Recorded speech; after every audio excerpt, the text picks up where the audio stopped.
Hello everyone. So this video is on the discussion of questions in the economics optional paper number 2. We had earlier discussed the paper 1 questions, so this is it in second part of the same paper discussion. Before we begin, first of all, let me introduce myself. I am Shyam Sundar. I teach the economics optional paper here. And the first thing which I would like to make clear in paper 2 discussion here is that this is very relevant for those people who are appearing for GS also without economics optional. Because in the paper 2, this is a paper on Indian economy.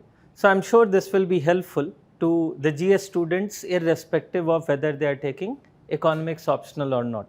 In fact, some of the questions you'll be finding are almost repetitive from the GS paper 3 question and the question which we have here.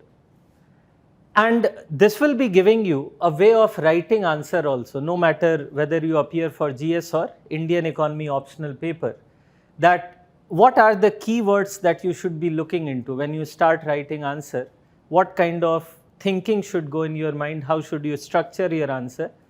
And since there are too many questions, there are 8 questions and many sub questions here, I won't be able to write down each and everything, but I'll be giving you the broader way in which you can approach it. And if you elaborate it further with the good sources, dependable sources, your quality of the answer is going to be quite good. Let's begin. So the first question, this is related to economic history, said that examine the factors that facilitated commercialization of Indian agriculture during the British rule. This is a question from economic history of India. In GS part also you get some question on economic history in paper 1 generally, sometimes on issues like commercialization. So commercialization of Indian agriculture is a phase which was associated with significant rise in market prices for agricultural products, exports of agricultural products. India became a very good exporter of a number of agricultural products during that time period. So the question is not on what is commercialization, but the factors. So that you need to identify the keywords. So let's talk about some of the factors, and also I'll be telling you that how can you divide your answer into different sections. So this is the first question, A part, factors behind the commercialization of agriculture under the British rule. Well, either you can just enlist some of the factors, but more for your better memory, you can divide it in certain specific types. For example, I would advise you to go for, say, global factors and domestic factors. Since commercialization was very much global in nature, we were exporting more of agricultural products. A number of global factors were also playing its role. For example, Industrial Revolution. So with Industrial Revolution, there was more demand for both agricultural raw materials, let's say cotton for the cotton textile industry, as well as the food items. These are a few common things you should recognize. I'm just kind of giving you a hint again. Whenever you think of industrial sector at any point of time, even right now, you should be able to link it with food grain availability, food items, etc. Because unless the industrial labor is provided with affordable food grain, the industrial growth is not going to be sustainable. So keeping that in mind, you can use this kind of argument in both historical as well as the present industrial related question. So more demand for agricultural raw materials, food items, hence the agriculture started commercializing, the raw material production at a larger scale, food grain production at a larger scale started taking place. Some other factors were global in nature was fall in transportation costs, somewhat related to green revolution, the industrial revolution again, which is the introduction of steamships.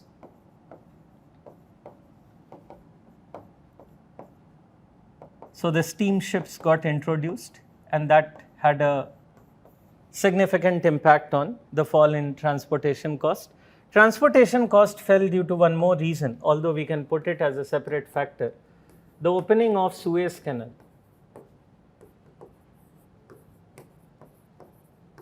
Suez Canal, which was opened in 1869, significantly reduced the distance between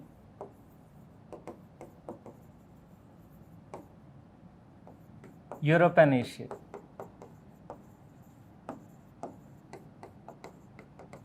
And that had a quite important role in both reducing the time and the cost.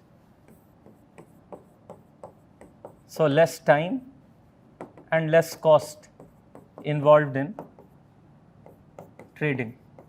Here we are mainly talking about trade of agricultural goods. So these are some of the global factors. Fine, this is a 10 marker, so you don't need to go into too much of detail. So I won't be spending too much of time beyond that. Let's quickly come to some of the domestic factors. Now suppose that you get such a question as a very long answer question, then within domestic factor also you can divide it into, say, demand factors, supply factors, etc. But we won't be going, it's a relatively short answer question.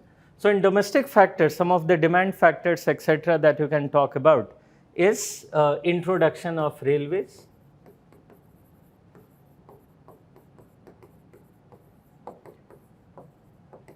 so with the introduction of railways, it became more convenient and cheaper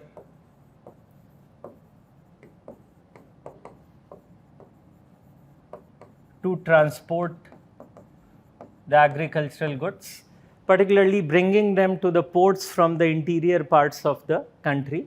That became relatively more convenient. Then we had industrialization in India also gradually coming in.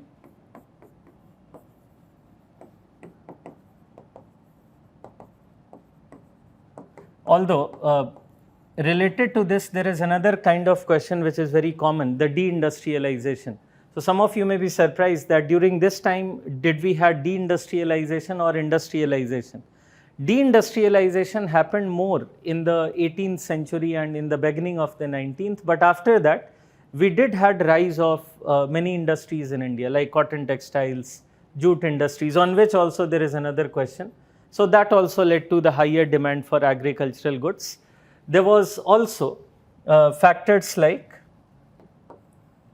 higher agricultural prices. So with higher agricultural prices, the farmers or the cultivators in general got more incentive to produce agricultural goods. I think this is more than enough for a 10 marker question in this case. Definitely there are other factors that can be added when you are attempting a long question related to a similar topic. Okay, let's go back to our question number 2, which was, do you think that the new guarantee system was better than the old guarantee system in the history of railways in India? This is also a question from economic history, although it's not writing, but it is precisely referring to the British India. It is referring to the pre-independence Indian economy. And I would call it a little twisted question. Reason being, in common readings that you'll find on Indian railways in British India, you will not find generally the reference of new versus old guarantee. They generally just talk about a guarantee system. But what exactly the question setter is trying to know about the new versus old guarantee is following. Let's talk about that part. So in this question, the new guarantee that they are referring to, first the old one, this is first question part B.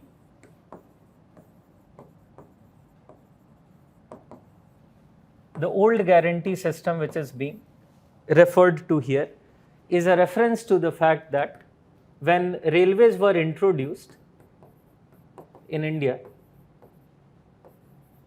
So this was a system which was brought in when there was introduction of railways in India.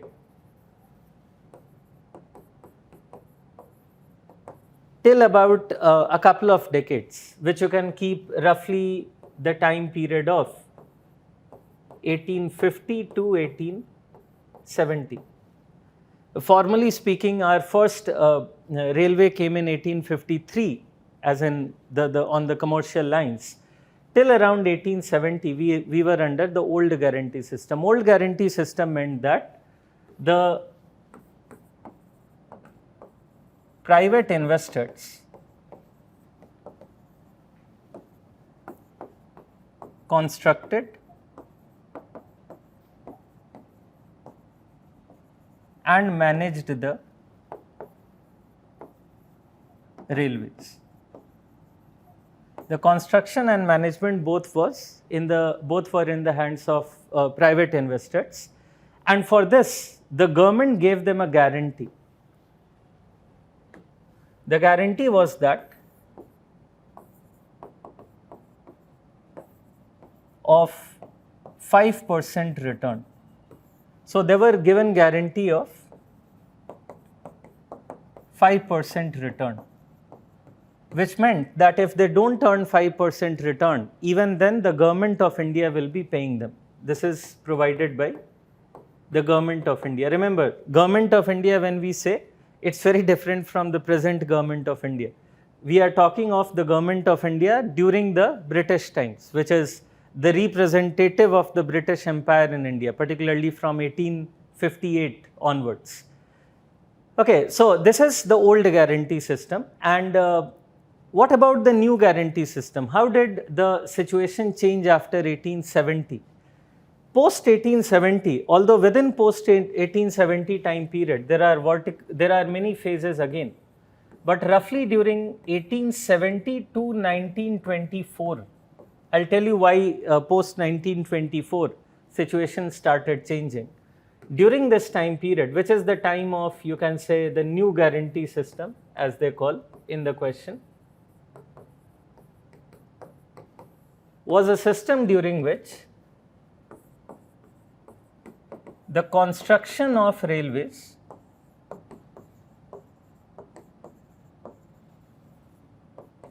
was done by the government itself, not private investors. And why did that happen? Because the government gradually found in the first 2 decades of the railways development that actually construction was relatively cheaper. So they didn't find it very fruitful to provide the guarantee on construction also. So construction was started being done by government only. And as the contract started ending, gradually the government started owning the private sector railway operation. You can think of something like a nationalization. Railways started getting nationalized in terms of construction, not in terms of the management. In fact, that process started, say, particularly from around 1878-79 and continued throughout till 1924. But management was still under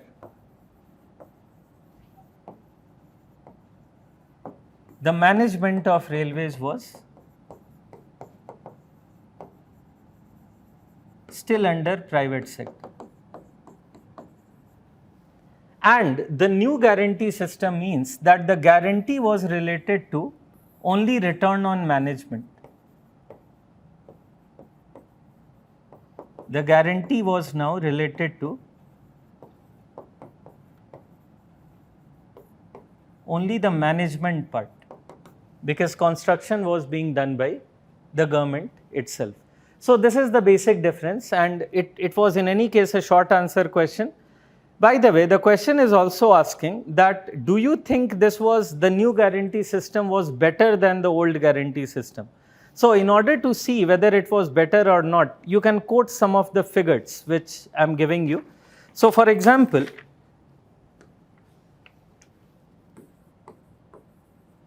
under the new guarantee system, the construction costs decreased.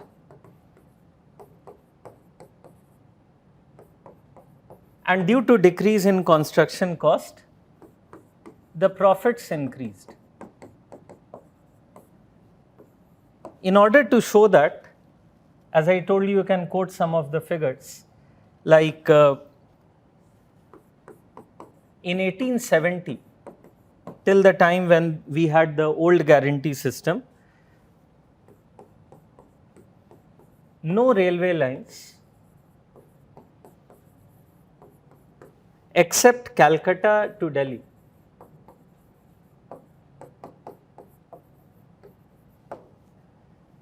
earned 5% return. There were no other railway line route other than the Calcutta-Delhi route that earned 5% return, while by 1900,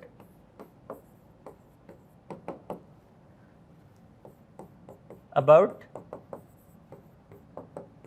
30% of the railway lines, or the routes you can say, had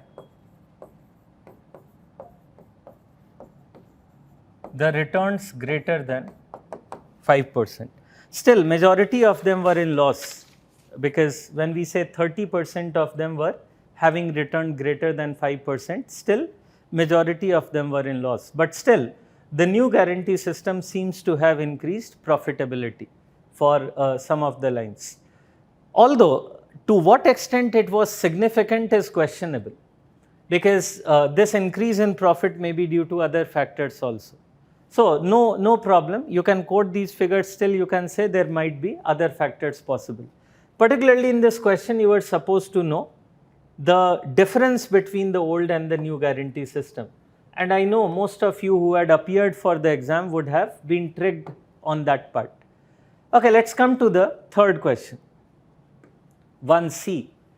Analyze the relevance of the Gudgill formula in reducing horizontal imbalance of fiscal health. So, basically this question is on Gudgill formula. In the paper 2 syllabus, there are a couple of questions which are very common, like contribution of Dr. Gudgill in the Indian planning. So, it is related to that only. By the way, Gudgill formula may again be important for the GS students without economics optional, because what the Finance Commission uses now also is like originally coming from the Gudgill formula that was started way back in 1968. Who was Dr. Gudgill, by the way? Dr. Gudgill was the deputy chairperson of the Planning Commission. So, this is 2C, the Gudgill formula.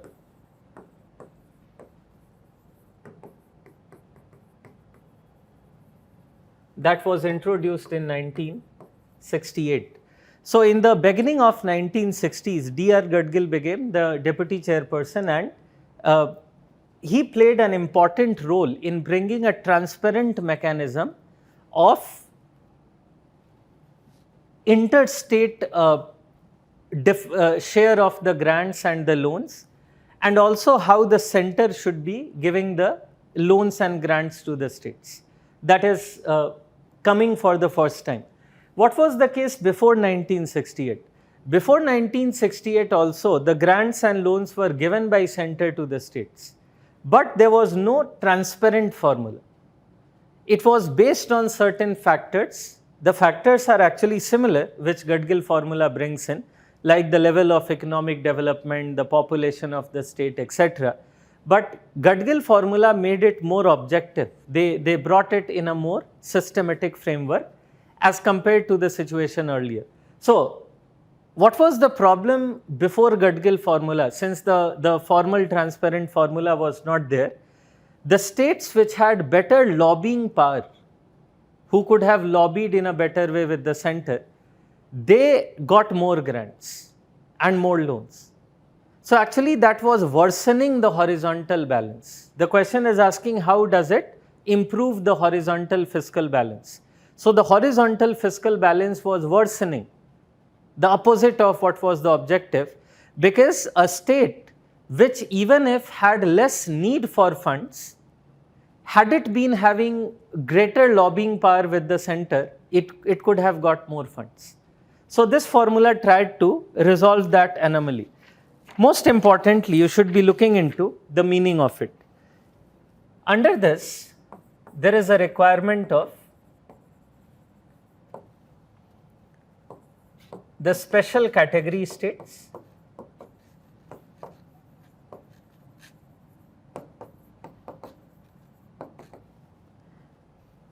to be met from the total pool of central assistance.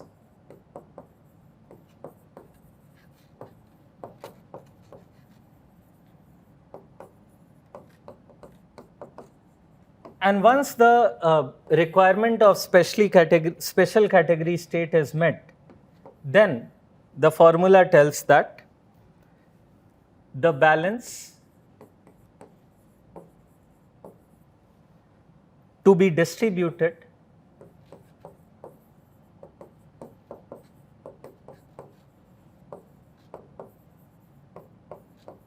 among the other states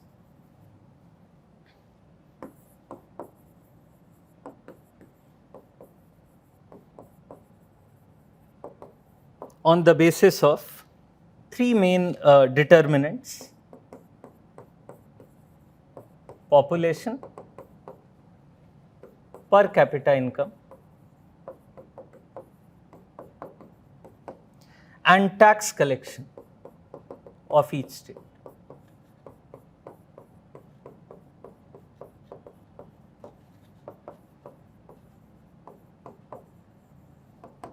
Okay. So this was a general distribution mechanism. For grants, the formula said, so for grants to states or grants in aid to the states, there was a formula given like this: 60% weightage to be given to population,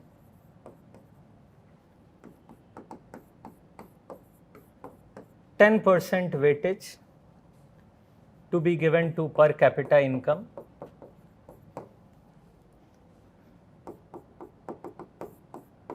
10% weightage given to the commitments on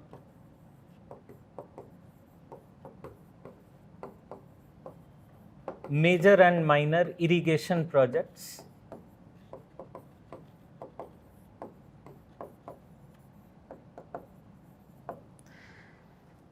another 10% given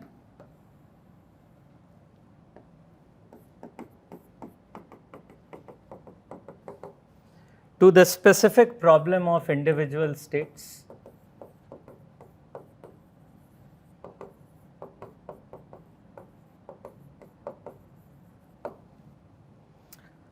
and finally, so this makes it 90, finally another 10% for the tax efforts.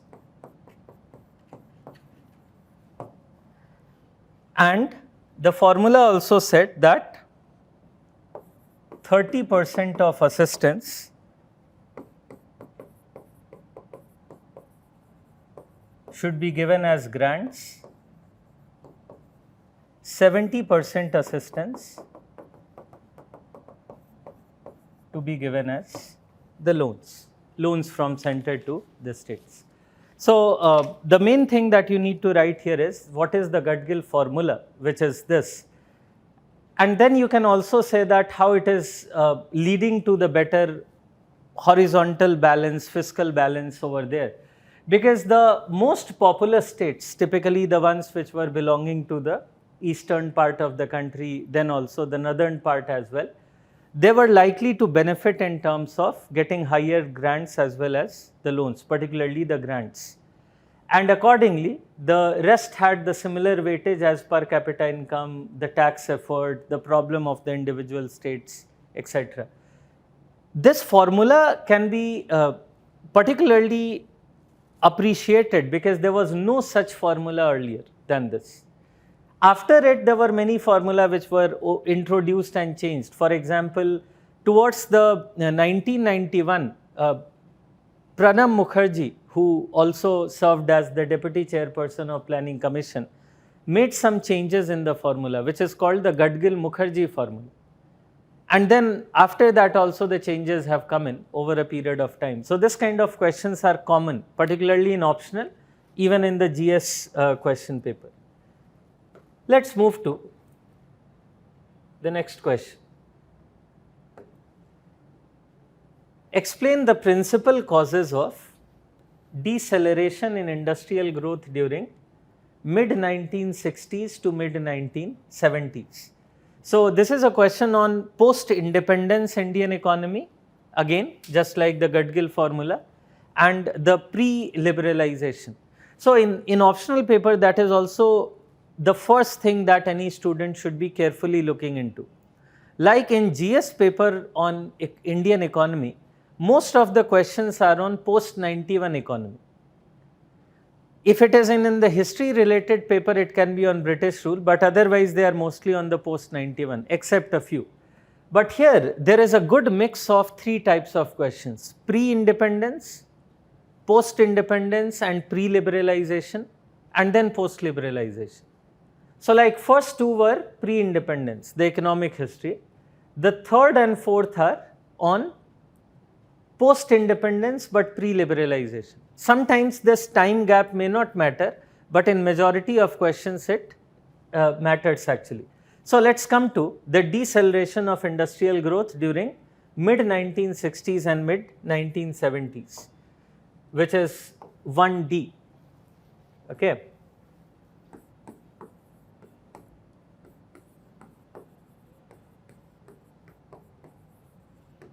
Straightforward question, you don't need to think much.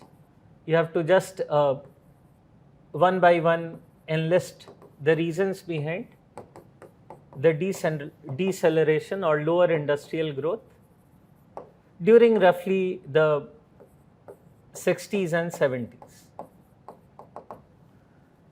Okay, as most of you know, even GS students, that when we started with our industrialization process in 1950s, we went for heavy industrialization. And the plan was that India will be going for more heavy industrialization during 1960s and even thereafter. The focus mainly was or heavy industrialization or Mahalanobis strategy. So in the Mahalanobis strategy,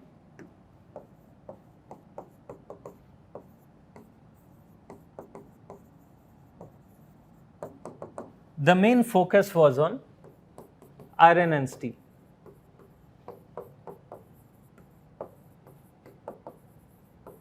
The iron and steel industries. But the problem which India faced in 1960s is that this Mahalanobis strategy was dependent on imports of machineries, raw materials, etc. However, by 1957-58 itself, a balance of payment crisis started coming up in the Indian economy. Due to the BOP crisis, there was lack of foreign exchange or forex reserves.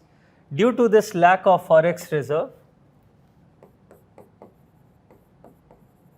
imports could not be adequately financed. This became the major hindrance to the Mahalanobis strategy, apart from other hindrances also. So, one reason behind the deceleration of growth was the BOP crisis. And also, as a follow-up to BOP crisis later, we had Rupee devaluation. Generally, when a country is in BOP crisis, it devalues its rupee, hoping to increase the exports. But since India was not much export-driven economy then, we were more import-dependent. The rupee devaluation made it even costlier. The imports were even costlier. So this can be given as one big reason. The other reasons can be the factors like this is the time of higher inflation.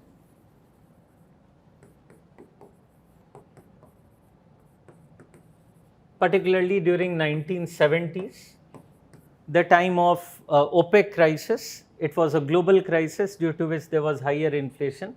So government resources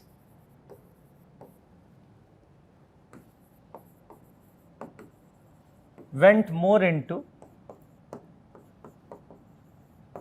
inflation control, and there was less investment in the industries. That became another reason behind the lower industrial growth during this time period. There were a number of other reasons also. For example, this is a time of political instability.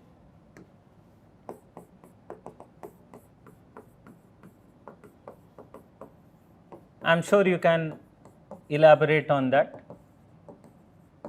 Political instability, as in there were two wars in the first half of 1960s only, that made both the BOP crisis worse, and government resources were not left again to invest much in the industrial sector.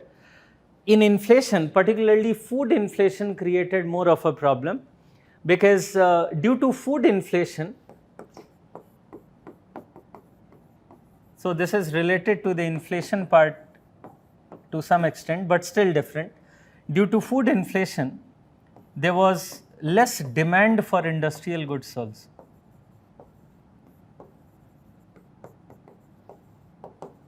When there is very high food inflation, people tend to spend most of their income on purchase of the food items, and hence the demand for industrial goods fall. And a number of other things like excessive control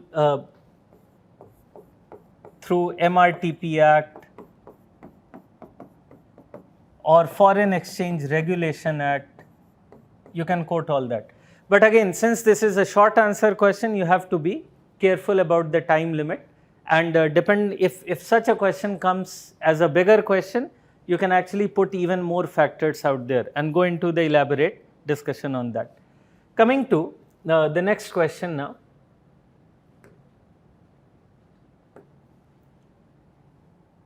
So 1E, distinguish between the absolute measure and the relative measure of poverty.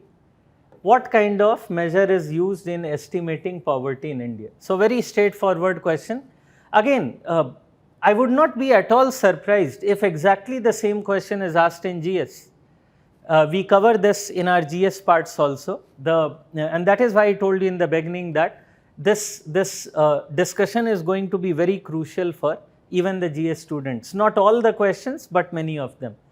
So distinguish between absolute and relative measures of poverty.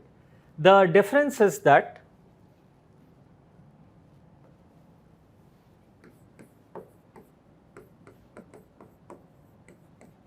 absolute poverty is about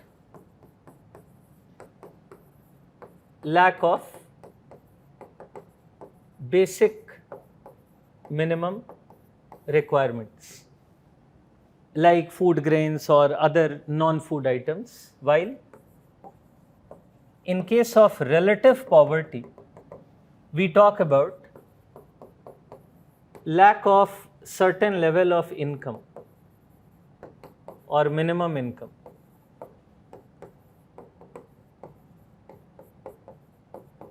So relative poverty is often measured through certain minimum income, while absolute is through the minimum requirements.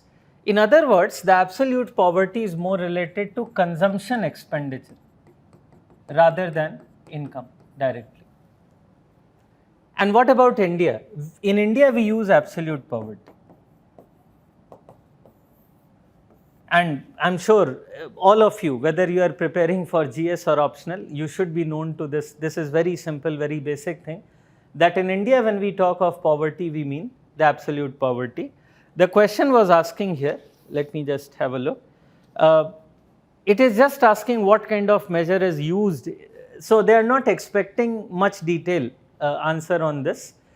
You had to give the difference between them, and you can very briefly tell you how in India the absolute poverty is measured. So in case of Indian economy, the absolute poverty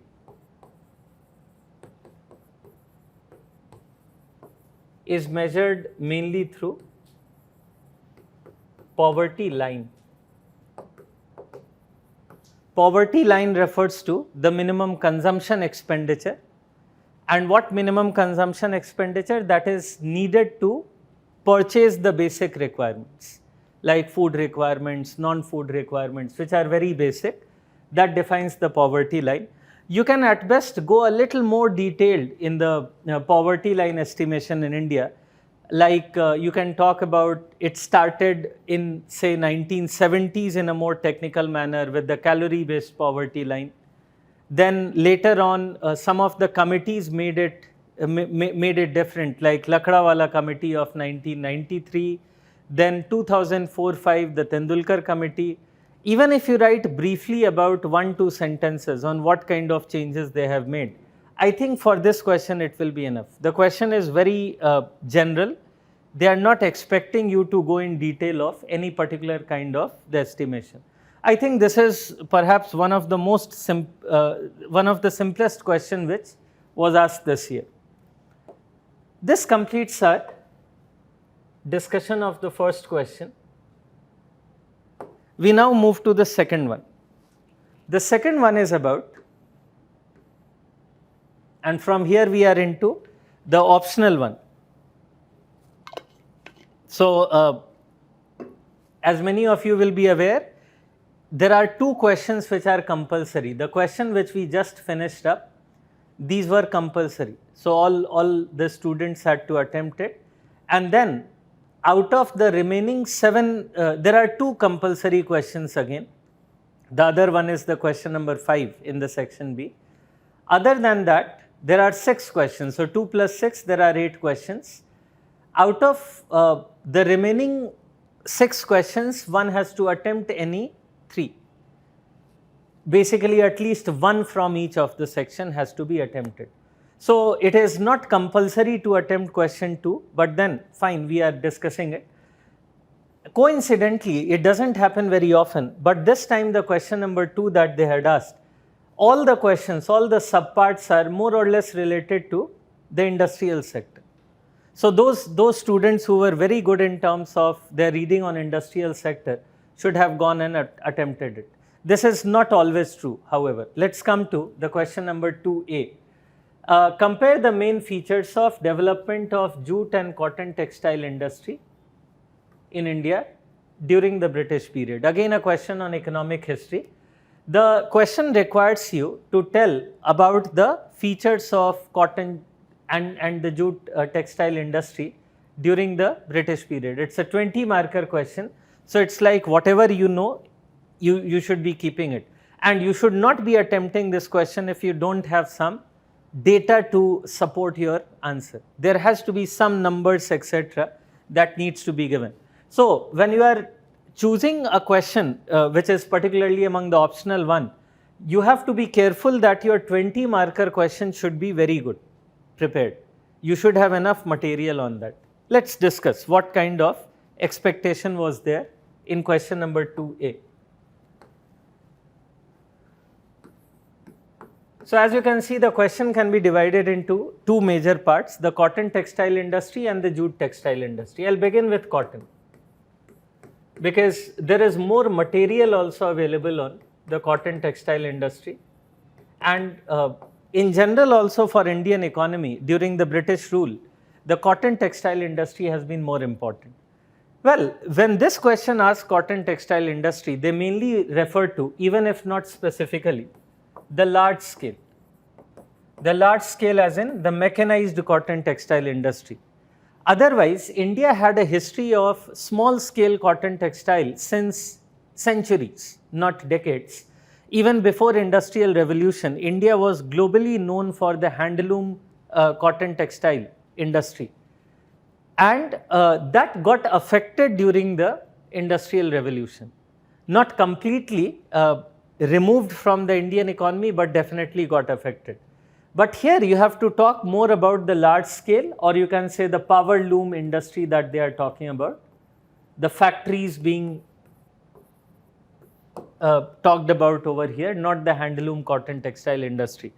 So the first such cotton textile industry of the large scale came up in India in 1818, somewhere near Calcutta. We had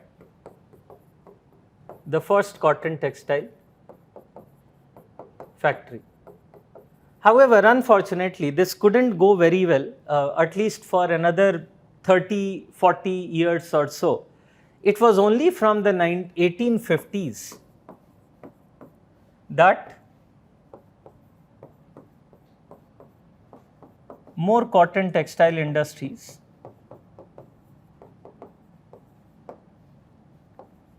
were established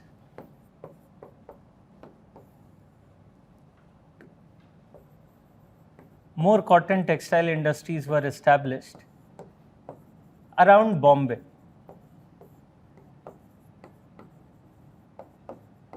And again, the students of economic history should be careful about one thing, that in British rule, when we talk about something like Bombay, we don't mean the present Mumbai as a city. We are referring to the Bombay Presidency, which is like bigger than the present state also. It used to include the major parts of Maharashtra as well as Gujarat. So that kind of thinking must be there in your mind. So established around the Bombay area, which is in the Bombay Presidency, and then gradually even to Ahmedabad. So Bombay and Ahmedabad became two major centers of the cotton textile industry in India, starting from 1850s. Just to give you a couple of other figures which you can use while writing the answer. By 1880s, there were about 58 mills that were set up around the similar Bombay and Ahmedabad area, etc. During 1870 to 1914, which is just at the time of beginning of the First World War, the Indian cotton mills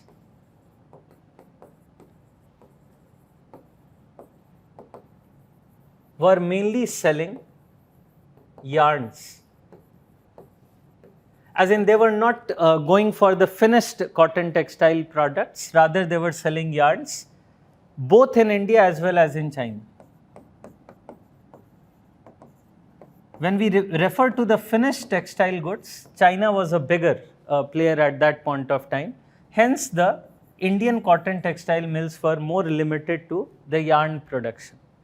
There is another factor which played very crucial role in the fall as well as rise of the cotton textile industry.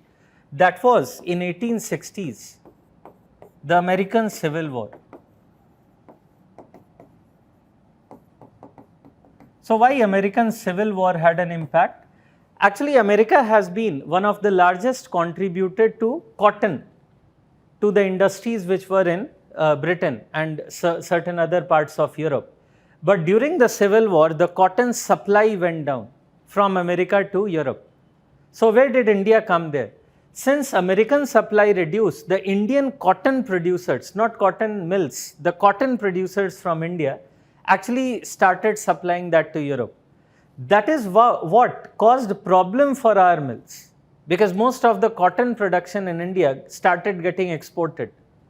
That is also the time of the commercialization of agriculture. So a lot of cotton production started getting exported. But after the American Civil War ended, the same factor worked in favor of the Indian cotton mills. That is one of the reasons why the number of mills started increasing from, say, just around 1 or 2 to around 60 and then even more.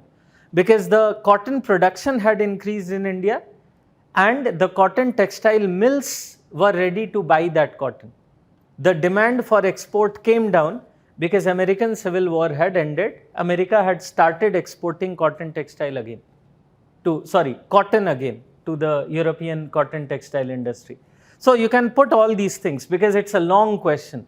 It is better to bring in whatever you know about in relation to these developments. You can also talk about some of the changes which occurred after 1914. So post 1914, some of the changes started coming in the cotton textile industry. For example,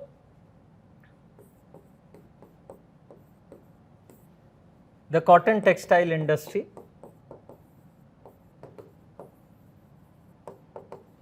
was also involved in the weaving activities. Earlier they were mainly producing yarns only.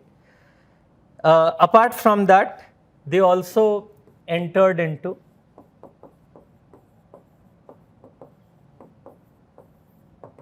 fine cotton textile manufacturing. Earlier they were more into coarse cotton textile, they entered into fine cotton textile manufacturing. They started reducing the labor cost. That is in a way an area of debate also, because the claim is that during the post First World War Indian industrial sector, the labor exploitation had increased because the cotton textile mills were starting to reduce the labor cost, the wages etc. were not very high. You can talk about all this. Then comes the jute industry, because this question has got two parts. Actually, you won't generally get as much material on jute industry as on cotton textile, simply because this industry was not as well developed in any way, either in terms of market or otherwise. You should particularly be remembering some things which are similar and different. Different first, while cotton textile industry was mostly Indian business owned. Like when I talked about 1850s, the cotton textile mills were being set up. The industrialists like C.N. Davar had played a very crucial role, and most of the domestic businessmen, the Indian businessmen, as compared to the jute industry where most of the investment was by the European investors.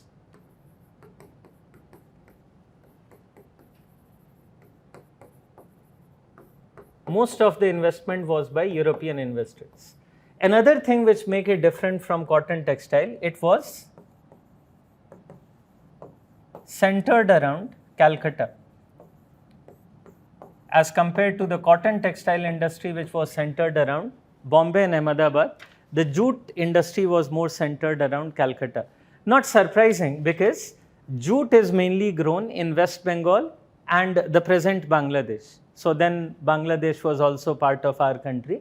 So that was providing maximum jute input, and that is why the jute industry was mainly centered around the Calcutta part. The other thing which makes jute industry different is that this is often used for, or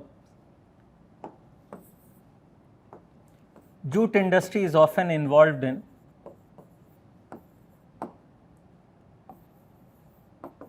manufacturing the gunny bags needed for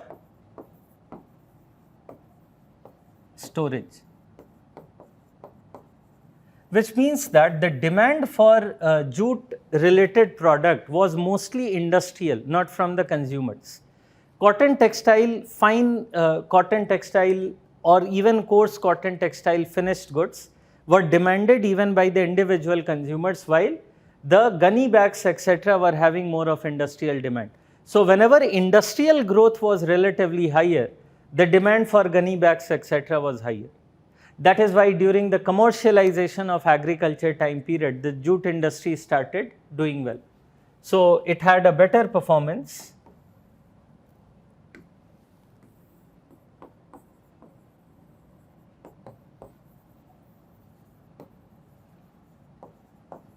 during the time period of commercialization of agriculture, because the gunny bags need etc. was much better, and relatively worse performance during the interwar years,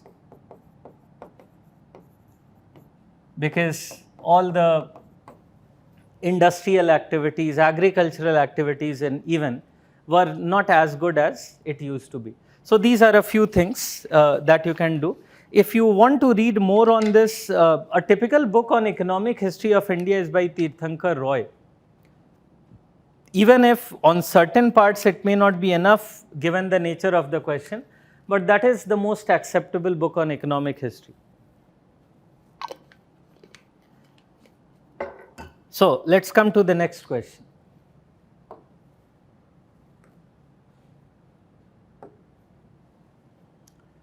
Again on industries, analyze the trends in production of primary goods and capital goods in the Indian industries during the pre-liberalization period. Now, as I told you, it is very important to identify which time period they are talking about. So pre-liberalization here means from independence till 1991. That is what they are talking about. Although there is a small issue in this question, ideally there should be slightly change in words here. Rather than primary, it would have been better to use here the basic goods, because the word primary good is used in a industrial use based classification since 2017, which is very recent, hardly 5 years ago. Since then we are using the word primary goods. Before that, these goods were mostly called the basic goods. But fine, you can't do much about it. Since the question is using primary goods, you have to think in terms of the basic good and accordingly answer the question.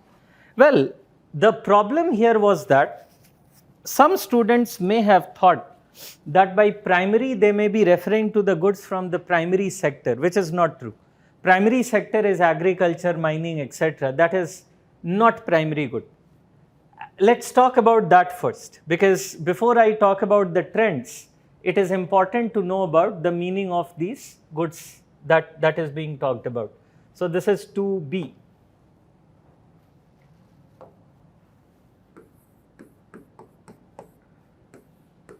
We have something called use-based classification.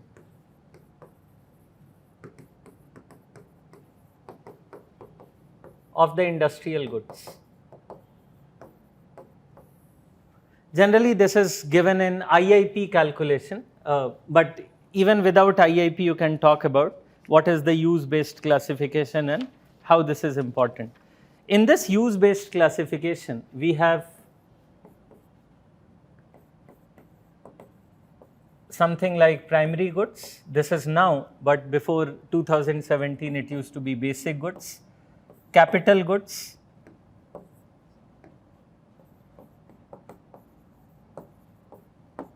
intermediate goods, consumer goods. Within consumer goods, they have durables, non-durables, etc. But the question is not asking you to talk about all. The question is mainly about the basic goods and the capital goods. Some examples quickly. In basic goods, you can think of, or the primary good as I told you, you can think of coals, fertilizers,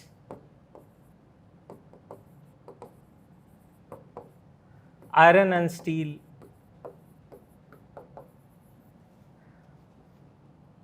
chemicals,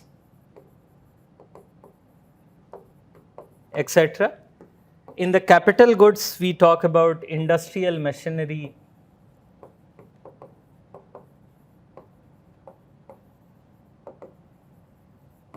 okay, then the electric motors and similar things, diesel engines,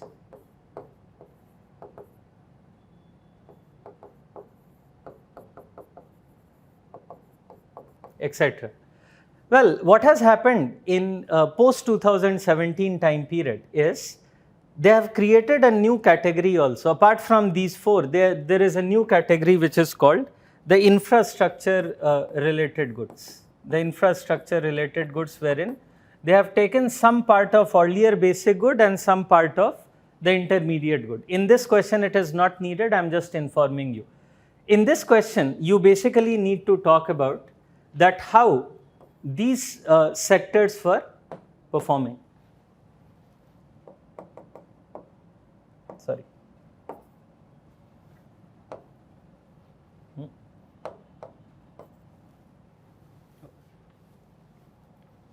Here you have to mainly discuss that how these sectors were performing. So let's talk about the broader trend that is being referred to. When we talk of the share, you can talk about in the form of table also. The Mahalanobis strategy had main focus on, initially it had main focus on the basic goods. And wherever I am using basic goods, actually according to question we are talking about the primary goods like iron and steel, etc. Therefore, its share, the basic goods share, increased from about 22% in 1956 to about 25% in 1960 and further to about 33% in 1970s and 80s. More or less it stagnated by that time period, because you know that after 1960s there were other problems being faced by the iron and steel industry. So here we are not just talking about iron and steel, by the way. This was due to, this increasing share was due to the rise in share that we have is due to not just iron and steel, but also good performance of fertilizer industry and certain other industry like chemical industries, etc. So these are all taking it up. What about the capital goods here?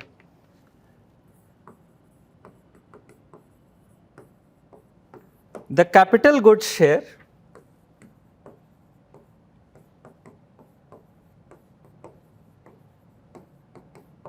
increased from 5% in 1956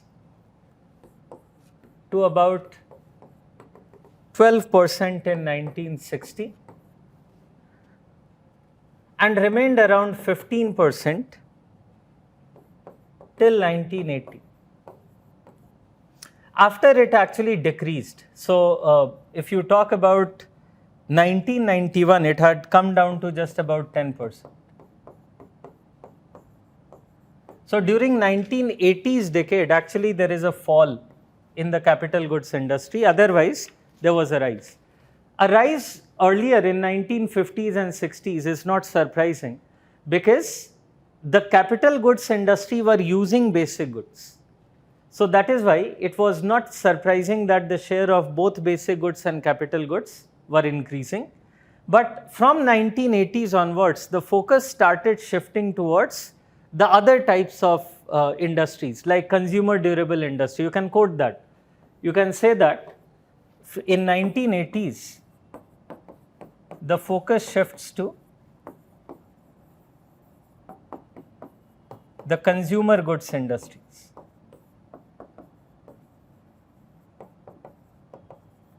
Like in 1980s, the automobile industry, the consumer durable industry, etc. started coming up. So basically these are the data. Data will be important in these kind of questions. The data is going to be important. Electronic industry also can be quoted here, was rising in 80s, which led to the fall in the capital goods share. These all things can be quoted.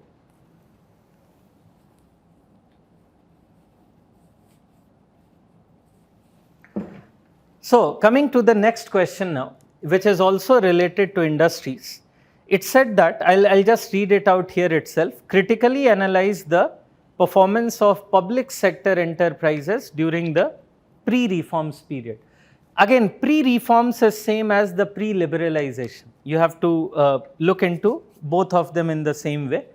Pre-reforms is same as the pre-liberalization period. This is also mainly a question on industries, because when we talk of public sector enterprises, there were mainly industries over here.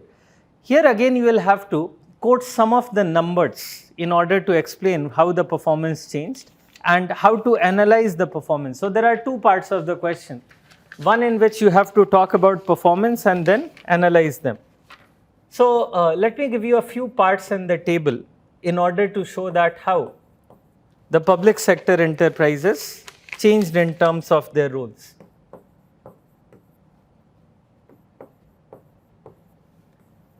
If we talk about the number of public sector enterprises or PSEs, there were just about 5 in 1951, increased to 73 in 1966. Look at the sharp increase.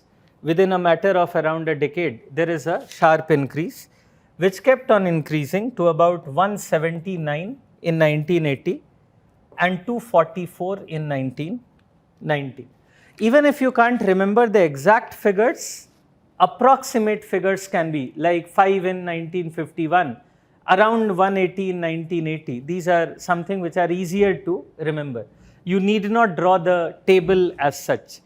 The other thing, so one thing is sure that their role is increasing. You can also quote their turnover. There are sources which provide the turnover of the PSEs in these years. And you can also talk about the overall investment that they were making, the capital formation. So when you talk about the performance of public sector enterprises, you can talk in terms of number, turnover, investment or capital formation, etc. Employment, if you wish, you can also add it there, the kind of employment that they were generating, although I'll give you some numbers on that. When it comes to the analysis of performance, you have to take some stand whether their performance was good or not. So I would say their performance was quite good. Let's talk about what kind of contributions the public sector enterprises had in the development of Indian economy. You can quote things like, it helped in regional development because the public sector enterprises were, the PSE factories were also located in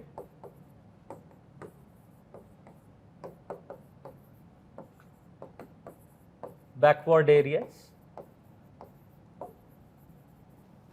Then their contribution to employment has been tremendous and welfare enhancing.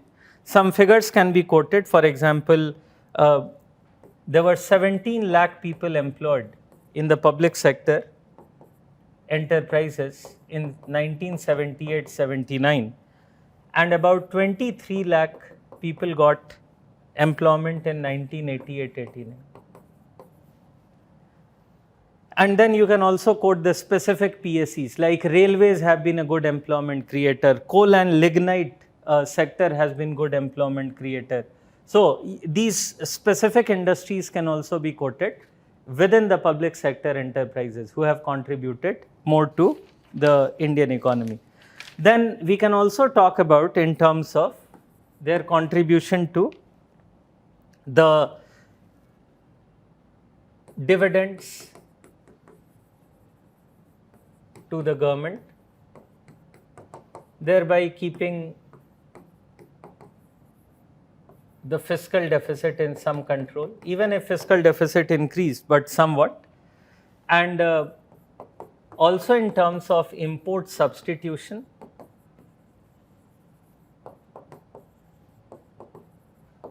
and export promotion. So if you elaborate with example, you'll get enough material. When we talk of import substitution and export promotion, the common examples that come in mind are ONGC, IOC, the Oil and Natural Gas Commission, the Indian Oil Corporation, etc., which have contributed a lot to the domestic crude oil availability, thereby reducing our dependence on the imports. So all in all, this can be said. Towards the end, since the question is asking critically analyze, you can give some criticism also. Some of the criticisms can be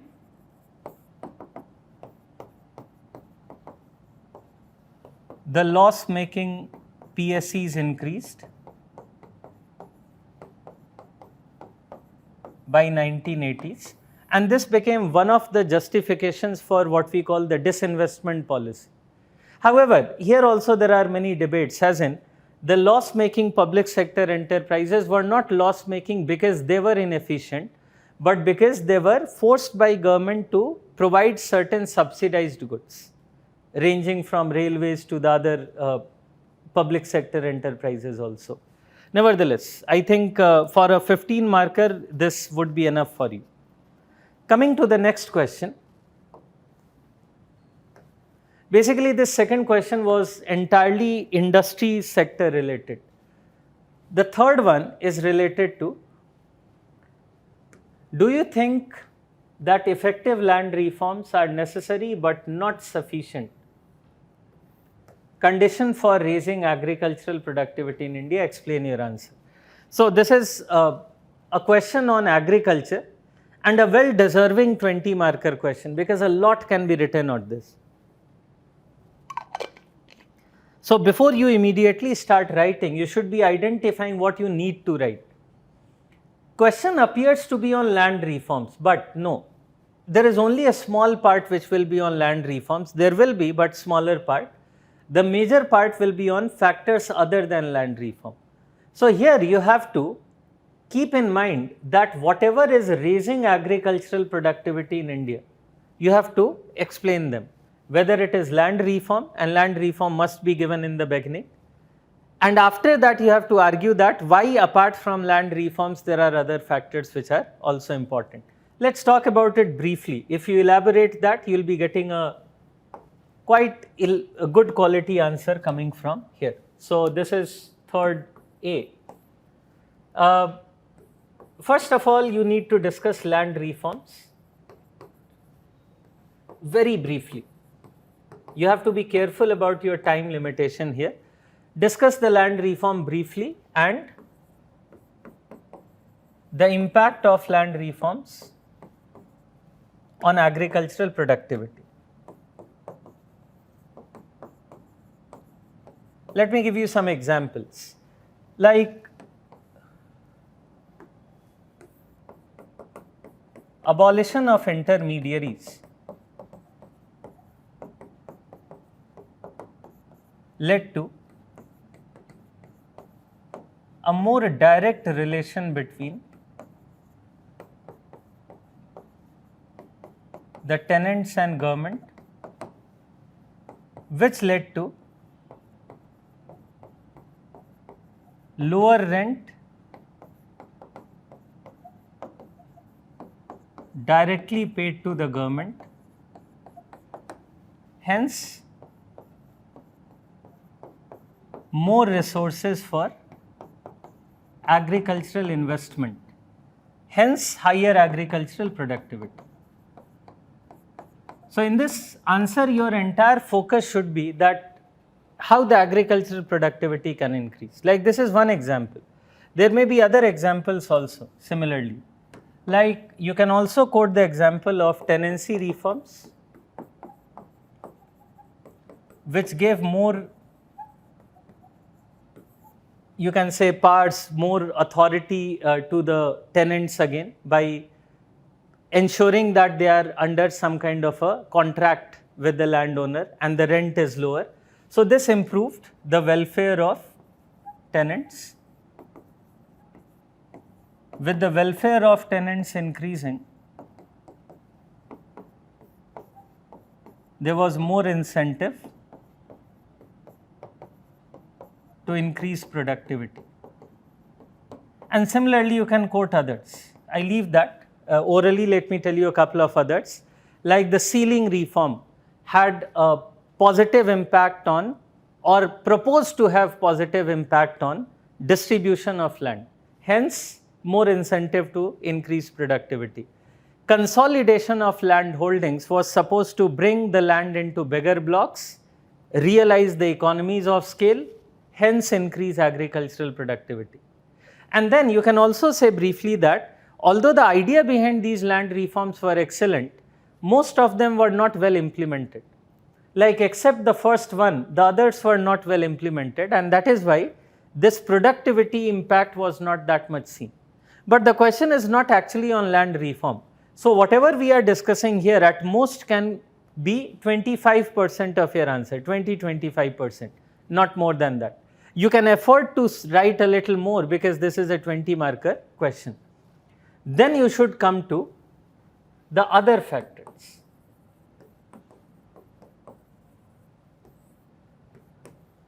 To increase agricultural productivity. And what kind of factors can be brought in here? You can bring in agricultural investment. Within agricultural investment, you can talk about the irrigation policy. So again, you have to be very careful about timing because there can be a full 15 marker question only on agricultural investment. Here you have to just take them and quote some of the examples related to the irrigation policy, etc. You can also talk about research and extension, which is related to investment, but still often talked about separately. That can increase agricultural productivity. Then you can talk about agricultural credit. Availability of cheaper credit to agriculture can also improve agricultural productivity. You can talk about agriculture price policy, which includes procurement policy like the minimum support prices. How can it improve the productivity? You can talk about agricultural marketing policy, around which there has been a lot of debate recently, the APMCs and the problems with APMCs, etc. And more. Actually, this is not necessarily the end of it. You can also talk about, for example, what happened in Green Revolution, the modern inputs. The modern inputs in agriculture, like better seeds and fertilizers and pesticides. So there is a lot of scope to write in this answer. It is very genuinely 20 marker question. So decide your time and write down. I would say this is a good question, good in the sense that there was enough material to write upon. Let's come to the next question, which is on industries again, not just on industries, but more related to FDI. It was not a very common question, but at the same time not very difficult. Examine how the domestic companies are competing with MNCs in the post-liberalization era. So 2-3 things to understand. Post-liberalization, this is a question on post-91. First, competing with MNCs. What are MNCs? Multinational corporations which are operating in India. So basically this is a question related to the FDI. They are not writing FDI, but that is what they mean. When a foreign direct investor invests in India and either under a joint venture or in some other way, they are the ones who are operating in India as well as many other economies as multinational company. The question is asking how domestic companies are competing. So I would not rate it as a very easy question. Why? Because here you have to take some case studies from your general reading that you may have done. I'm giving you one way to write the answer, but that may not be the only way. There are different ways in which this can be approached. Because the question is just asking how the domestic companies are competing. Domestic companies may be related to industries, may be related to services. Within industries may be related to manufacturing, may be related to other industries. Services itself is a very big sector. So let's take industries, because In the optional paper, most of the time, what I have seen is they expect you to know more around the industrial sector. So I'm taking it up more on the industries part. Services can also be added. By the way, it should be 15 marker. This is not 20 marker. It is 15 marker question. So you need not write as long an answer as you had written earlier. So in 3B, you can take some specific type of companies. Specific types of companies that are competing with the MNCs. For example, the pharmaceutical sector. Reason why I take pharmaceutical sector as one of my example, this is one of those industries which was doing very well even before 1991, also after 1991, and got a lot of foreign investment also. You have to definitely choose that sector or company here which is getting foreign investment. That is how you can link it to the domestic company and the foreign company. So in case of the pharmaceutical industry, we can talk about here the factor like FDI was allowed here.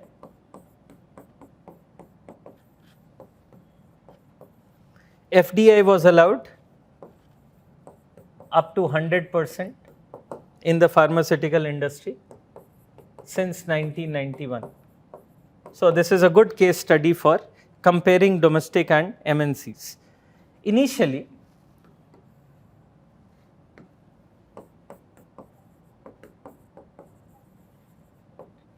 the domestic pharma companies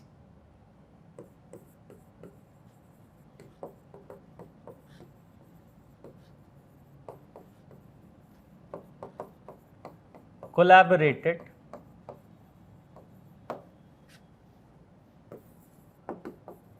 with the pharma MNCs. For example, the GSK Ranbaxy collaboration. Or you can give example of Novartis Torrent collaboration, etc. More examples can be given for sure. However, gradually we saw that these collaborations didn't work. The reason mainly was that these MNCs already had product patents. This is also somewhat linked to WTO, by the way. In WTO, under the pharmaceutical sector, after 91, we had product patent regime. So these MNCs had product patents. So when they came to India, they were not interested in sharing their technology or sharing their method with the domestic pharma companies. They were coming more in terms of marketing the product. That was the main idea of the pharma MNCs. So gradually these collaborations started breaking up. And so in the product patent regime,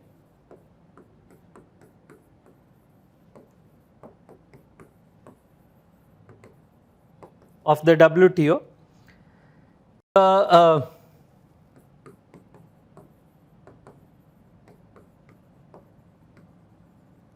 Indian pharma companies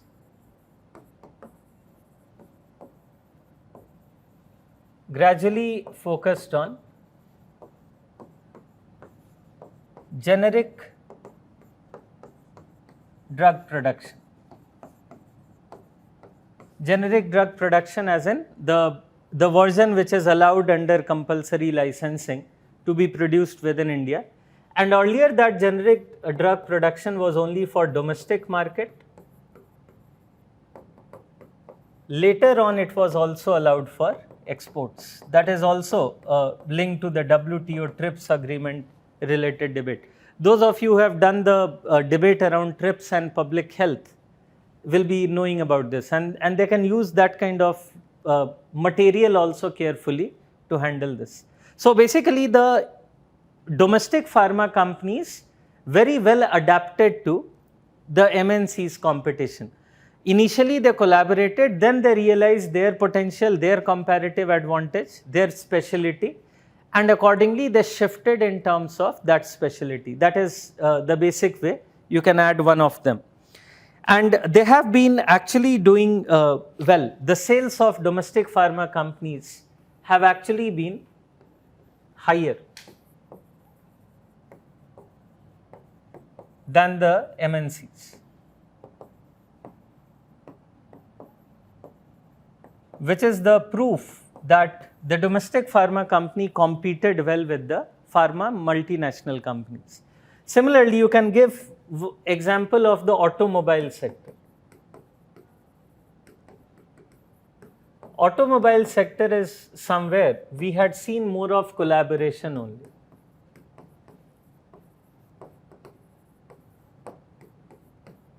Collaboration of the domestic companies with the MNCs. One of the best example of that has been the setting up of Maruti Suzuki Limited. So Maruti Suzuki Limited had started that collaboration way back since 1980s itself, even if after 1991 that collaboration graduated, and these two companies actually came together. There were other examples also in the automobile sector similar to that. Later on, this also happened in vehicle assemblers. The multinational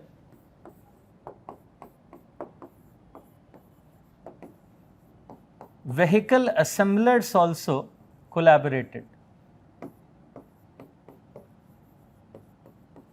Here you can give examples like General Motors collaboration with Hindustan Motors, which later on came to be known as the General Motors India. Okay, so that is also the collaboration part. Ford Mahindra collaboration, which later on came to be known as Ford India. Actually, there are many more ways in which you can write this answer. You can bring in the services sector also. Like you can talk about how the FDI in insurance was competing with, how FDI in banking was taken up by the domestic banks. So again, if we talk about banking, we can talk about that although the foreign banks have come in, the MNCs have come in, that has hardly impacted the Indian banking sector, because banking sector potential is huge in Indian economy given our population and rising income. So many a times the MNCs have collaborated with Indian companies, sometimes they have competed and one of them have been not so profit making, sometimes both have coexisted and made profits, and depending upon that you can bring more examples beyond that. I would say that you can take hardly one or two examples and then proceed, because there is a time limitation also that you need to understand. Going to the next part of the same question, we are in 3C now. Analyze the impact of green revolution on agricultural output, employment and income distribution in India. So this is a question again on agriculture, as anyone can see. Most of the time we talk about green revolution impact on output, productivity, etc. But here they are talking about output and then they talk about employment, income, etc. Still, the major part of your answer can be linked to the agricultural output, because this is from where the other things can be linked over. So you have to give some of the figures again, depending upon the availability of the figures that you have. For example, here when we talk about green revolution in terms of agricultural output, this was 3C.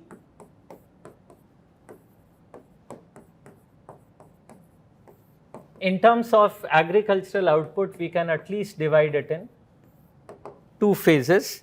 The first one is roughly 1967 to 1980. This is the time period when the food grain output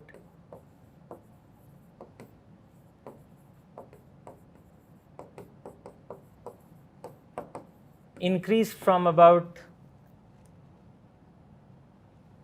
75 million tons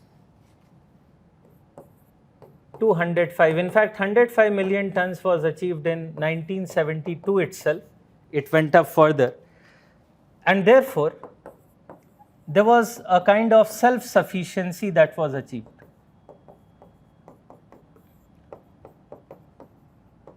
The background of Green Revolution is that India was facing problem because it was not self-sufficient in the food item or particularly the food grain production.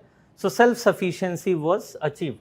But still, this was not the best time period for Green Revolution because, and we can quote some of the figures here, during 1967 to 1980, the agricultural output growth was about 2.2% per annum as compared to the agricultural output growth during 1951 to 1965, which is the pre-Green Revolution time period, of 3.15. So that means that the initial 13 years or so of the Green Revolution, in terms of just output growth, was poorer than the pre-Green Revolution and post-independence time period. The second phase of Green Revolution was much better, which is 1980 to 1990. It is during that time period that the agricultural output growth comes back to a level like 3.2% per annum. And there was also higher productivity. This output growth was mainly due to higher productivity. Now, this you can link with the other parts of the answer. When there is higher productivity, generally the wages are higher. Higher wages, higher income. Which means during the maturity phase of Green Revolution, the income was increasing. However, there was one thing which was impacting income in a negative way also, and that was landlessness. During Green Revolution, since consolidation of land holding was being focused, there was also a lot of landlessness which led to lower incomes also. So there were both sides of the coin. As far as the employment is concerned, employment increased, at least in the initial time period. The best part was this employment was more productive. It didn't increase very sharply. You can also say that employment increased, but marginally, as agriculture was already employing a large share. So this increase can also be linked to the specific areas for that matter. Like employment increased particularly where the Green Revolution was more successful. The northwestern states or western UP, so Haryana, Punjab, western UP, these are the areas where the employment increased because there was migration of labor also happening around that time, so employment increased. In the states where Green Revolution didn't succeed much, their employment impact was limited. So basically employment impact itself differed a lot, that you can add over there. The other aspect of employment is, or employment impact is, there was some rise in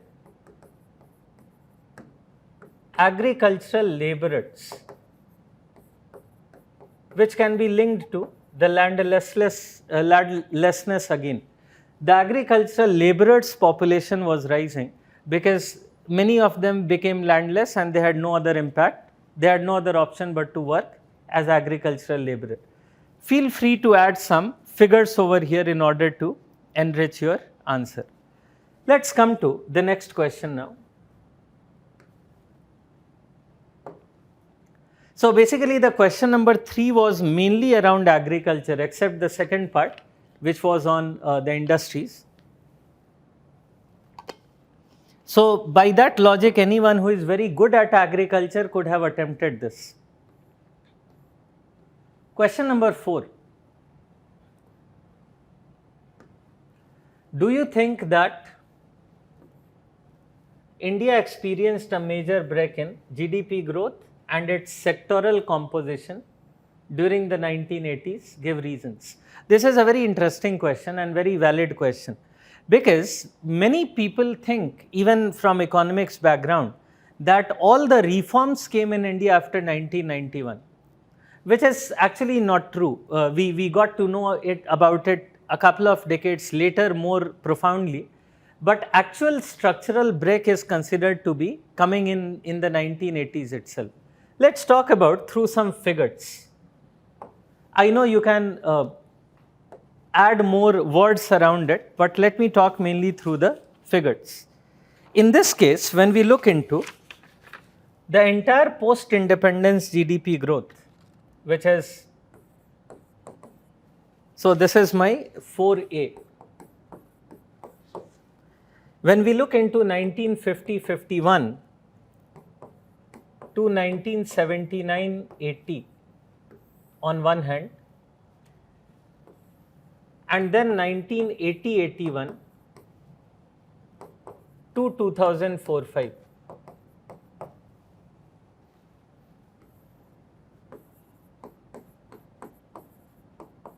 And look into two things, GDP growth and per capita GDP growth, because often GDP growth may not be considered as a very ideal measure of looking into the economic structural break. During the first time period, it was 3.5% per annum. During the second, it was 5.6% per annum. Per capita GDP growth during the first period was 1.4% per annum. Second, it was 3.6% per annum. So by both GDP growth and per capita growth, definitely post 1980 Indian economy is better. But that is not answering our question, because one can say maybe it is mainly due to the situation which improved after 1991. So we'll come back to that. These figures are mainly to tell you that after 1980, definitely the overall growth was higher as compared to the pre-1980. And this is the part which we typically call the Hindu rate of growth, as the Raj Krishna had said, below 4% growth rate, mainly till the 1970s, if not till the 1970s part that we are talking about. The question also asks about sectoral composition. So what we do now, and this may be more useful to you, if you look into 1980 to 1990, and then compare it to 1991 to 2004-05.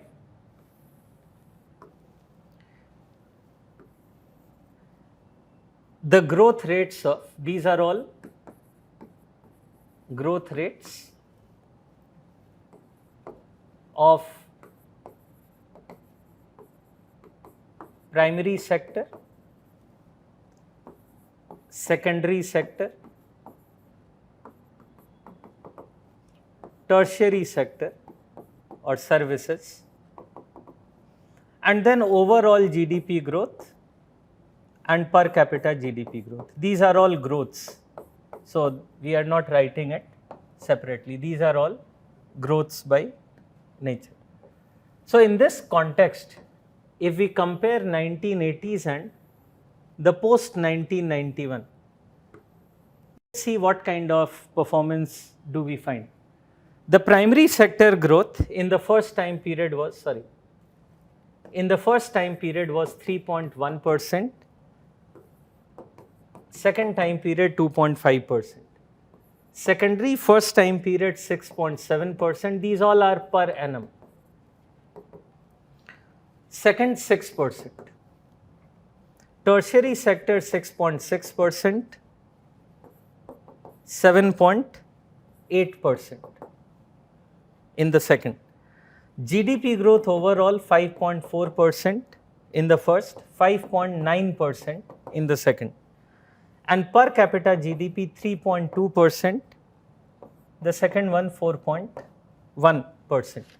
So actually your answer is more or less hidden in these figures only. You can, if you elaborate them, you'll be getting fairly good amount of the material that you need for your answer.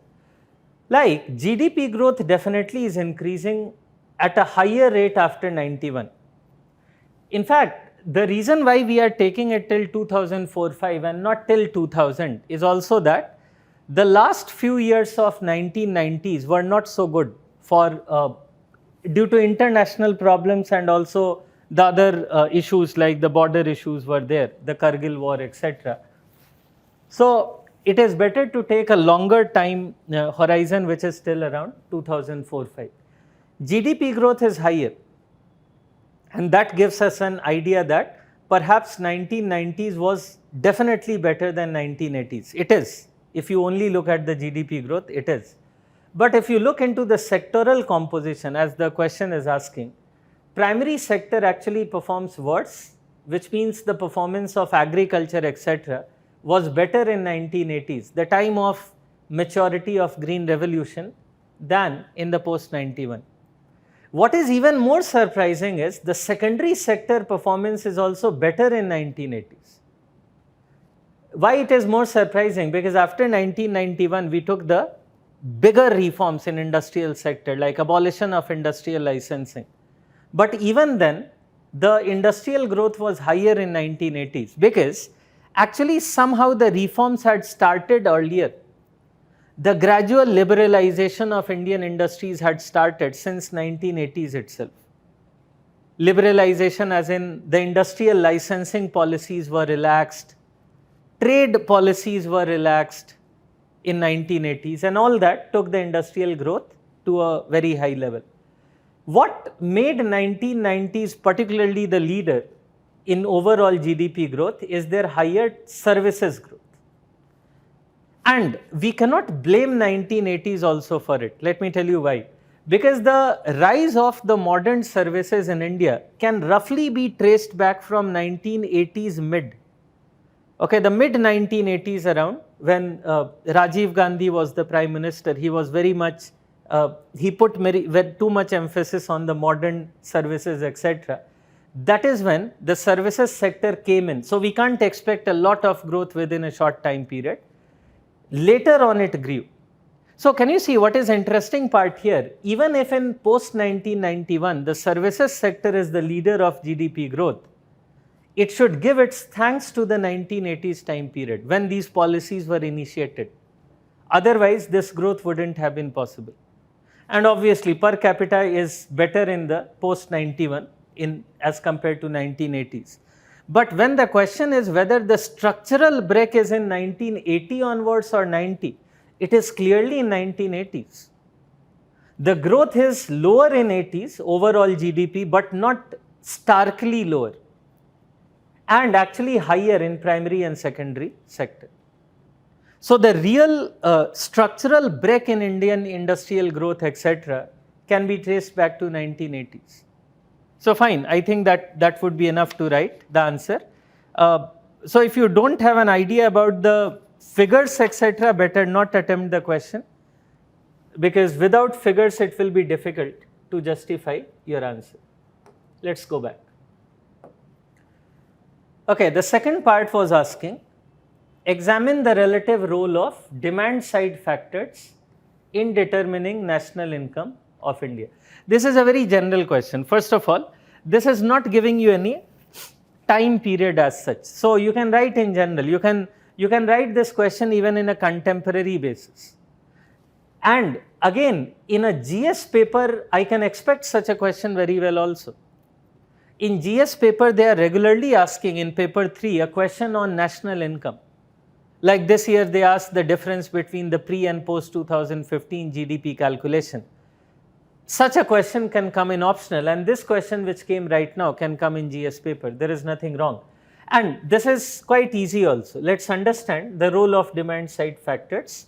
For understanding the role of demand side factors, you need to be known to what we call the demand side of GDP.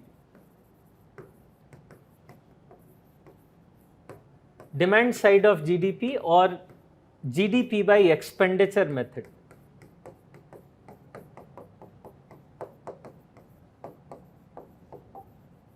That is discussed in your NCERT book also on macroeconomics. That can be a good beginning, which tells that GDP is the sum of consumption, investment, government expenditure and net exports. I am not going in this detail. You can do that because it's a 15 marker question.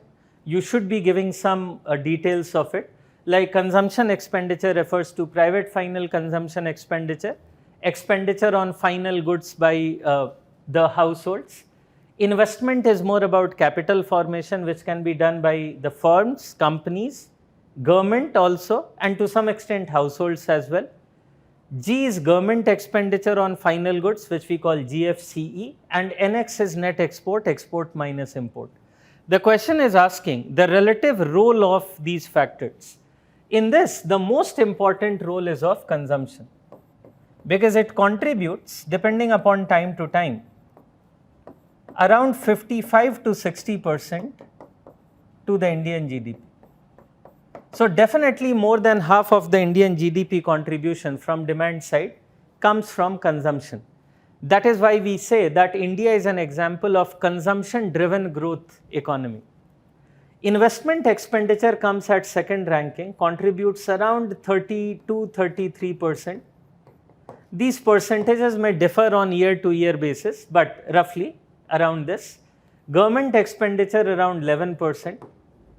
And the net export is actually not a contributor. In fact, in most of the cases you will see that it is negative. So even if you add it up, say it is 60% of consumption and say around 32% of investment, which is 92, plus 11% will take you beyond 100, which is 104. Effectively, it means that about minus 4% or minus 5% is NX, which means net exports are not contributing but rather reducing the GDP. That is basically the idea. Although the question is not asking anything, but you can add from your own, because it's a 15 marker, that what can be done to say contribute to the demand side factors. You can talk about job creation, which can contribute to consumption. You can talk about capital expenditure, which can contribute to investment. You can talk about export promotion policies, which can increase the net exports, etc. So this is how you can approach the question.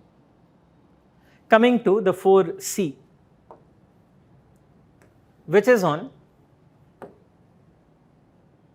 poverty. The question is very easy actually. It's worded slightly in a different way, but otherwise it's quite easy. Just a second.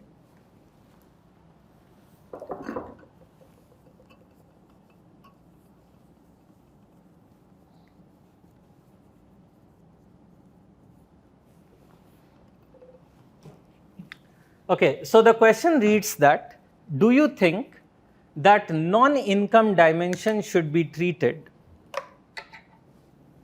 Do you think that non-income dimension should be treated as complementary to income dimension in measuring poverty in India?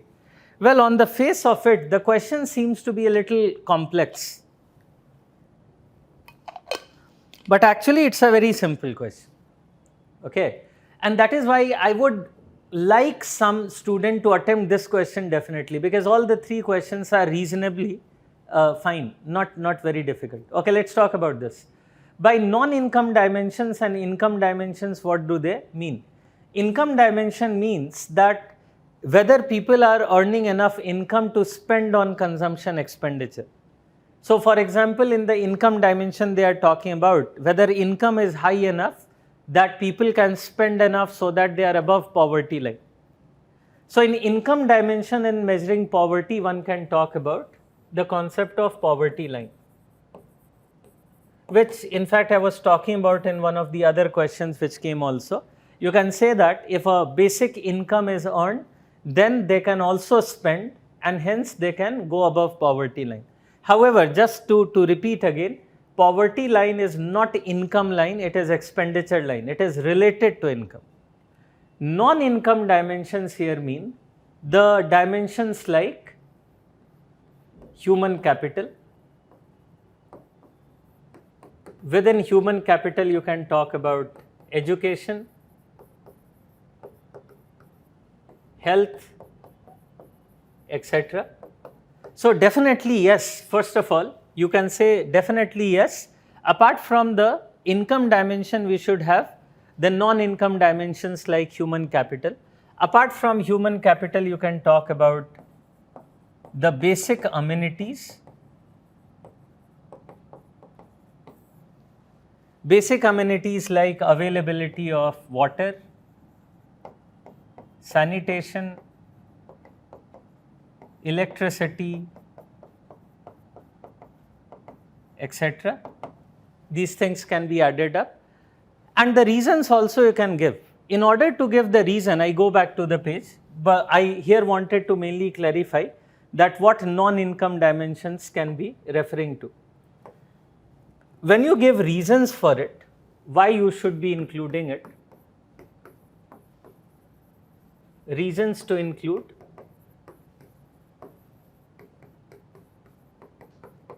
the non-income dimension is that poverty should not be measured only through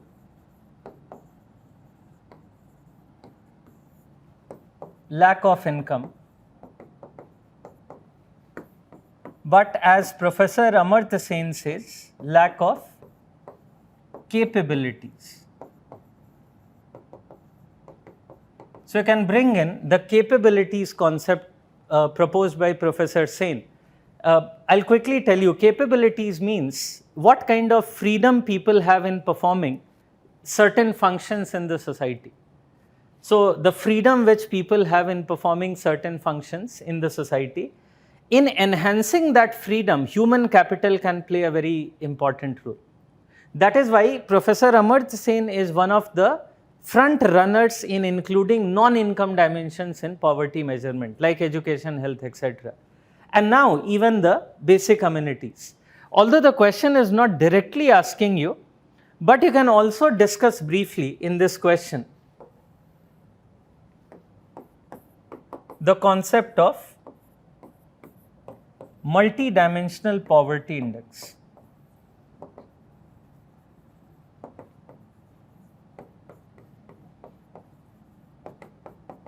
You can quote the example of multidimensional poverty index to tell that how non-income dimensions are included. I'm sure most of you would have done some reading on it, but still quickly, without writing, I'm telling you, multidimensional poverty index uses 10 indicators which are coming from the three parts, which is education, health, and the standard of living. So the households are asked questions related to these 10 indicators, education, health, and standard of living. And if a household is deprived in 3 or more indicators, they are called multidimensionally poor. So multidimensional poverty index is the best or one of the best index that we have right now to look into poverty through non-income dimensions. Interestingly, now this is calculated also in India by Niti Aayog with some changes where rather than 10 indicators which is used in global multidimensional poverty index, there are 12 indicators which are included in the Indian multidimensional poverty index. In any case, I would highly encourage all of you to read on MPI, etc., because poverty related questions are common in both GS as well as the optional paper. So this completes our question number 4. We are into another compulsory question now. The question number 5. The first question is, examine the arguments to explain the theory of economic drain from India in the second half of 19th century. Now, although the question is very simple, the question has given a very clear-cut message to the optional student. I should tell you, normally the trend was in the section A of paper 2, they used to ask questions on economic history and pre-liberalization part. So majority of the questions on economic history and pre-liberalization were taken up in the section A, and section B was mainly devoted to the post-liberalization. I think this is the only year so far where they have clearly broken that trend. You will rarely see an economic history question coming in section B. Why this is relevant? Let me tell you. There are many students who just leave economic history or do it very, very selectively, thinking that at most one question will come in the compulsory part which they will somehow handle. But if you notice this year they have taken so many questions on economic history. I take you back. In question number 1, A, B, both are economic history. Okay.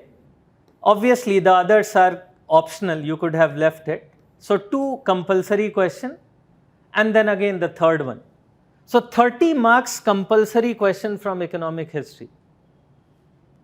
You can't afford to leave it. That is the clear-cut message given by the question setters. Nevertheless, let's come back. Economic drain. Economic drain theory is a very popular theory. Even GS students do that in their history syllabus typically. Under the economic drain theory, we talk about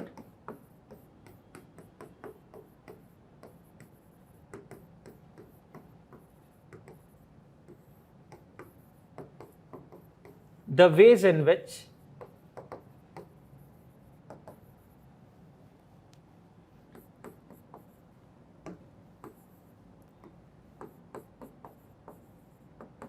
Indian wealth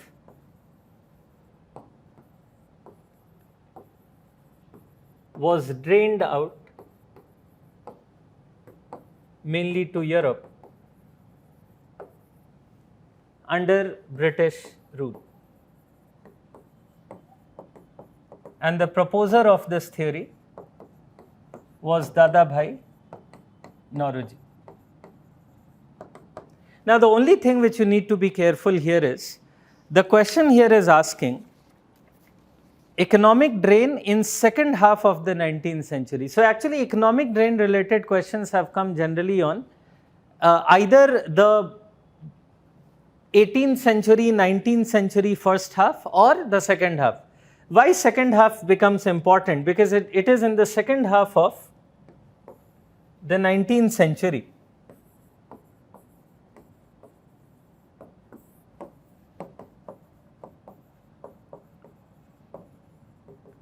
that India comes under a more direct administration of British Empire. The British Crown, as all of you know, after the revolt of 1857, it came under direct administration of British Empire. So, the question basically asks that once India came under such direct control, then how the drain of wealth happened. The most important way in which it happened was through home charges,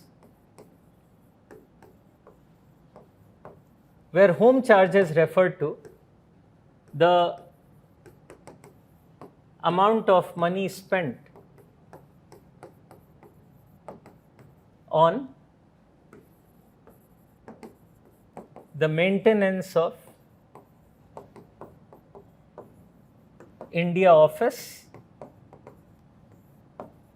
in London, and not just maintenance, also in terms of payments of salaries, pensions, etc., training of the Employees of India Office.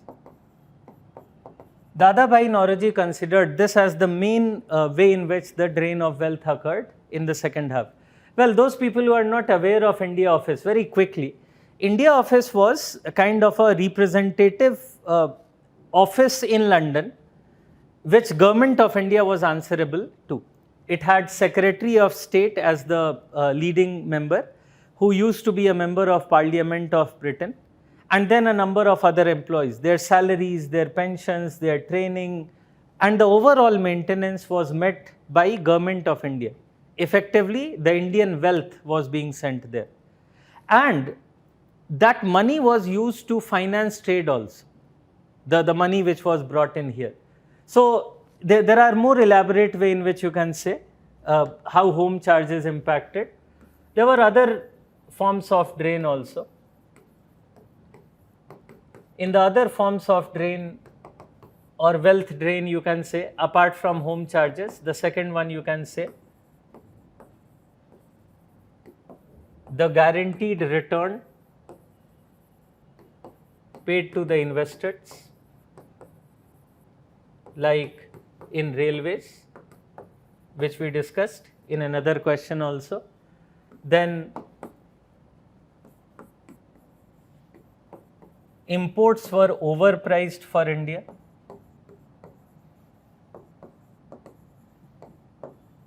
That is also like an indirect drain which occurred.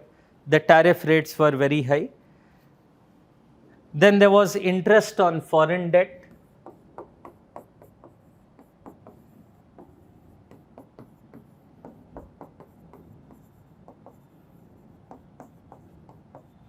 And so on. More of it can be military expenditure. Whatever military expenditure that was met by the Government of India was financed through the Indian tax revenue. Even if these military campaigns were for the British Empire, it was met through the Indian expenditure.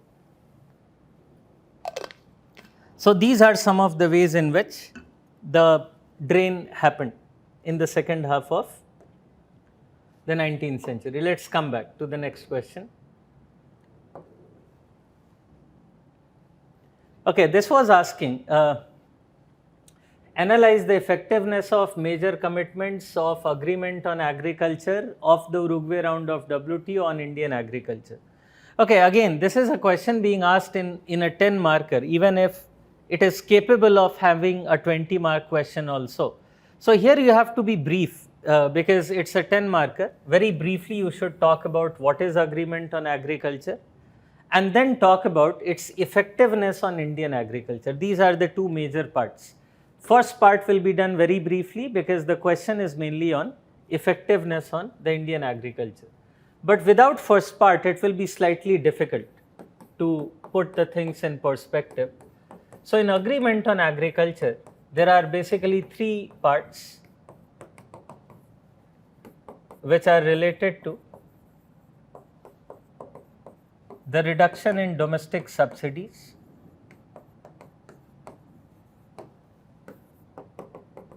the reduction in export subsidies, and improvement of market access. Improvement of market access basically calls for reduction in the tariff rates on the agricultural imports. So, most of the debate in agreement on agriculture is around the first one, the domestic subsidies reduction, for which there are three boxes which are often talked about, particularly two of them are debated more. The green box subsidies, the blue box subsidies, and the amber box subsidies. Major debate is around amber box subsidy. Now read the question again. I do that for you. Effectiveness of major commitment of AOA of Uruguay round on Indian agriculture. Well, the question is not just telling commitment of India. It is looking into commitment of agreement on Indian agriculture. The major commitment to reduce agricultural subsidy was on developed countries. like US and European Union. They were giving most of the domestic as well as export subsidies. India was not. So on India, there was not much commitment to reduce domestic or export subsidies. I'm talking about in 1995 when this agreement was signed. So the agreement on agriculture was signed in 1995. At that point, India didn't had any commitment to reduce it. The commitment was mainly on the developed countries.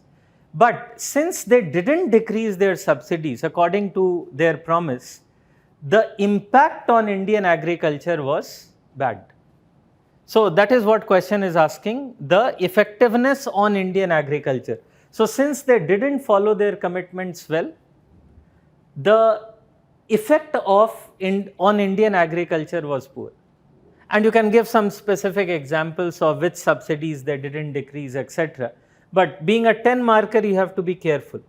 And obviously, there is another part which is becoming more controversial since 2013. Now, since 2013, India is being blamed by US that India is giving more amber box subsidy, particularly after NFSA, the National Food Security Act. Post National Food Security Act, India is giving more amber box subsidy, and that is why for the last decade, US is pressurizing India to reduce it. Well, we have not reduced it drastically, but still it is impacting Indian agriculture. Because every time the Indian government thinks of giving subsidy on MSP, subsidy on fertilizers, it has to keep in mind that in WTO context, that is not completely flexibly allowed. There has to be some restrictions on the amber box subsidies. So I think you need to be brief in any case because of a short answer question. Then comes the third one, analyze the new initiative taken by Government of India to boost the food processing sector.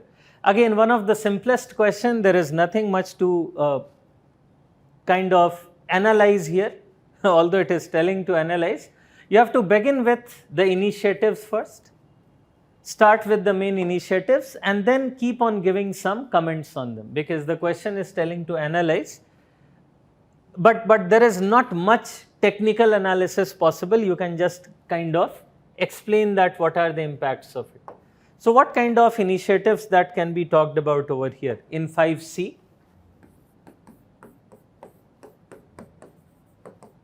In the initiatives list, you can talk about the initiatives like the Pradhan Mantri Kisan Sampada Yojana, okay, PMKSY. You can talk about the mega food parks. Then another thing that you can talk about is Operation Greens, which has been introduced in 2018-19. I'm not going into detail of it because the details are widely available. Even if you go to the food processing website of the Government of India, you will get enough information on all this. So just elaborate them and talk about their basic goals. Like the PMKSY is trying to have promotion of entrepreneurship in the food processing industry. It is trying to promote entrepreneurship in the food processing industry and also provide the facilities like cold storage and other infrastructural facilities. And you can just comment on a few things over there that still there is need to have a better storage facility. India is lacking behind in terms of the storage facility. The Operation Greens, for example, is trying to provide the integrated value chain for tomatoes, potatoes. Still there is a lot of tomato and potato wastage which is happening. So you can have a little critical angle, but not much. The question doesn't give much scope to you to be critical. But a couple of points you can just quote, a couple of sentences on them. I think for a 10 marker that will be more than enough. Coming to the next question, 5D, which talked about discuss the strategies adopted by RBI to promote financial inclusion in India. Another very straightforward question. There is no thing which is complicated here. You just need to be careful about one thing. You cannot give the example of Jan Dhan Yojana here, because that is not adopted by RBI strictly speaking, but by the government of India. The RBI adopted strategies mainly are,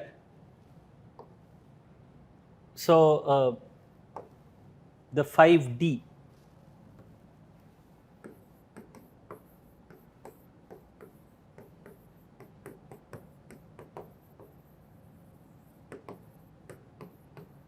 The RBI strategies on financial inclusion.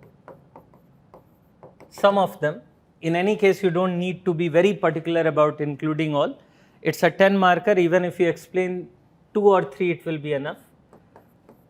One is the Business Correspondent Scheme.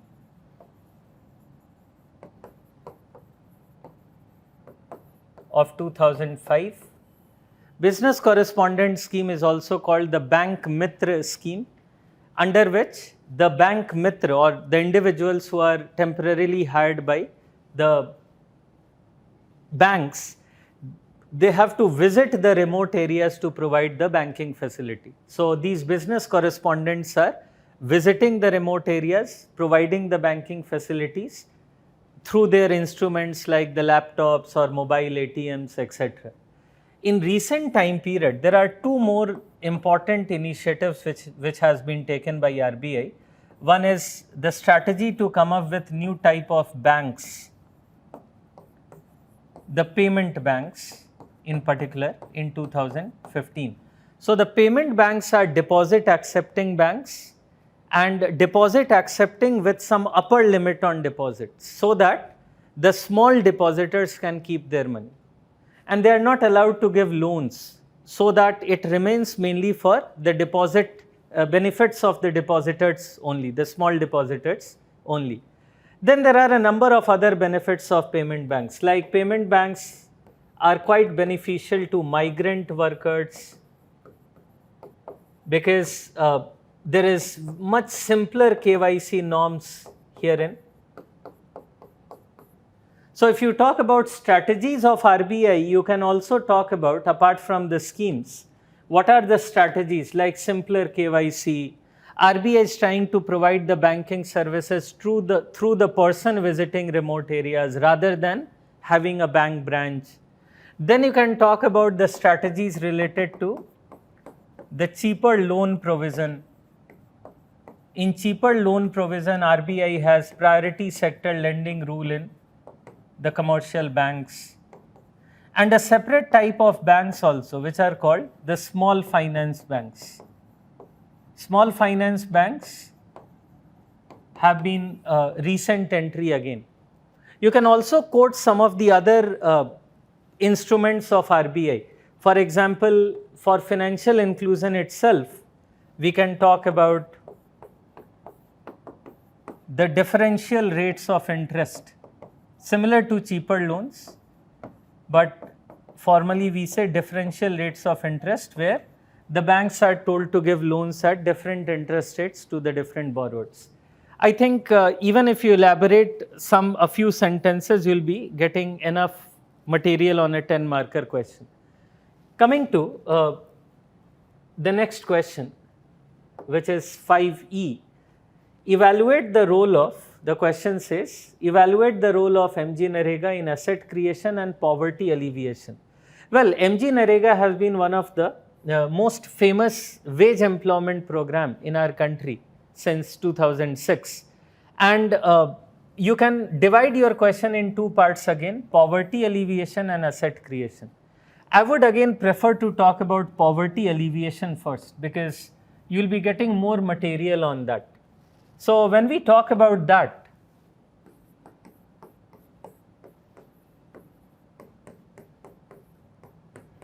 we can definitely say that MG Narega has led to reduction in poverty. And the reason is, during precisely the time period of good implementation of the scheme, the poverty levels declined. For example, the poverty ratio declined from 37% to 22% during 2005 to 2012, the time when MG Narega was a very, very active scheme as a wage employment.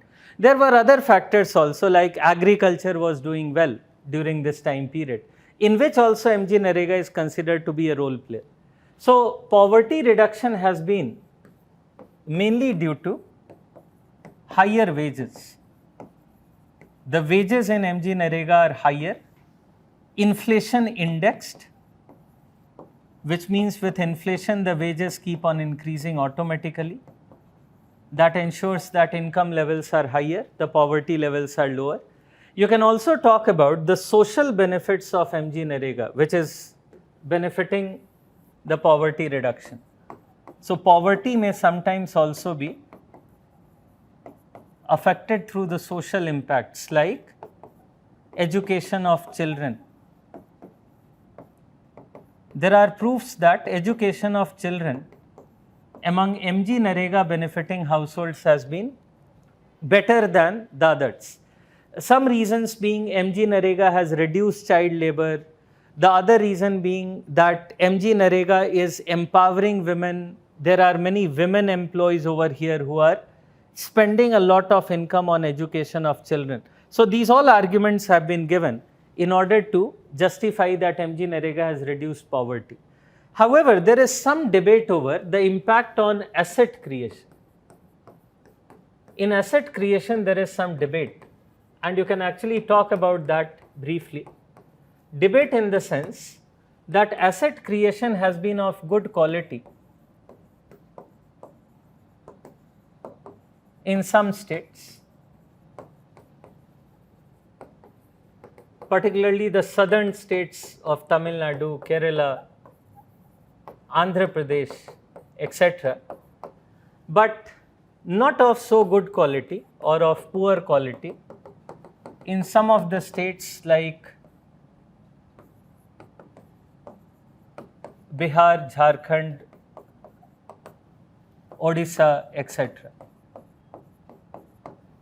So, this is explained through various forms like the difference in governance. So, asset creation has been dependent on the factors like awareness, governance, etc. So, there is a big literature on MG Narega. For this question, you didn't need to go into much detail because it's in any case a 10-marker question only. Let's come to the next one.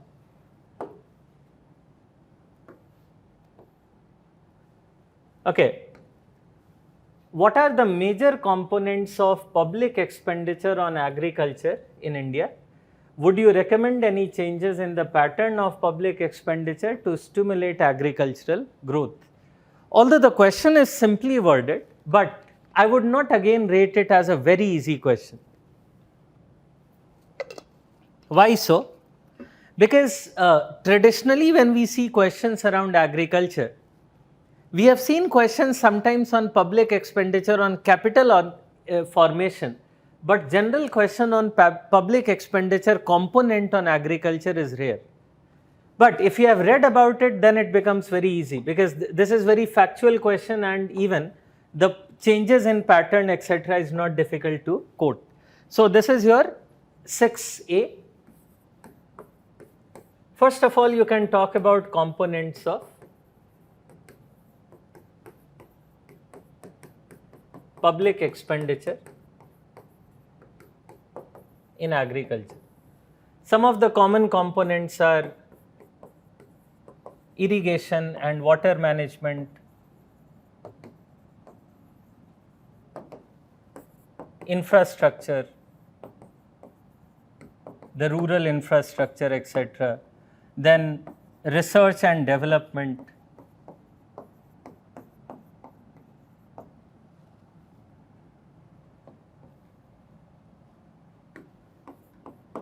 then you can also quote the parts like rural development, and last but not least, I am putting it in the last with some reason, on agricultural inputs. So basically in the form of subsidies, etc., on agricultural inputs and the services. Now, while the first four are more linked to the capital expenditure, the last one is more linked to the subsidies. And you can also quote the exact figures as such, but the figures have kept on changing. The question is not asking exactly the figure because they have not given a time period also, like pre or post liberalization. So even if you proceed generally, some figures, if you know, that would be excellent, in fact. For example, there is a RBI paper, by chance if you want to read on it, it doesn't talk about each and everything but some of them. There is an RBI paper by the name of Agricultural Growth since 1991, which talks about some of these aspects. And it says that the problem has been, particularly since 1991, so if they are not talking about any time period, to be on a safer side, you can talk about since 91. That is also a general remark for the optional students, that if they are not asking specifically, you can generally talk about since 1991. Since 1991, the share of capital expenditure is falling. Capital expenditure, by this I mean public capital expenditure, the government capital expenditure. Even if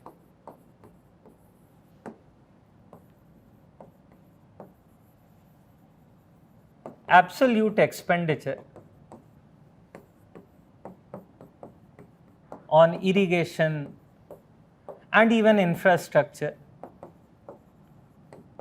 has increased. So not to say that absolute expenditure is not increasing on capital, but overall share has been less, and the share of subsidies are rising, or share of expenditure on agricultural input is rising.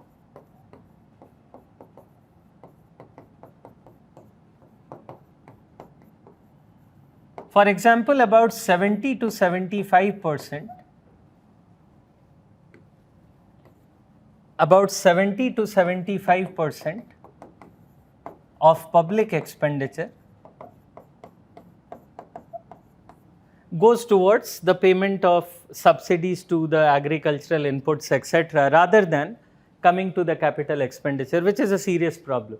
And from here you can go to the other part of the question. Would you recommend any changes in the pattern of public expenditure on agriculture to stimulate agricultural growth? So you can say, yes, we can, and we should be spending more on the capital expenditure. Not just that, you can also say that in sectors like infrastructure, like or irrigation, where the expenditure has been increasing, we need better planning. Because a common problem that India has been facing is, despite higher expenditure, the area under irrigation is not rising. So there is need for better planning, governance, etc.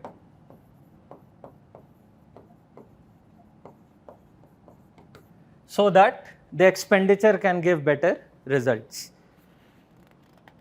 Research and development expenditure need to be increased, which is very low. So the other recommendation that you can say is that, this is a part of recommendation, the R&D expenditure on agriculture should increase. The research and development expenditure right now is, say, just about 1% of GDP, which is very low, among the lowest R&D expenditure in agriculture across the world. Okay, let's come to the next question now.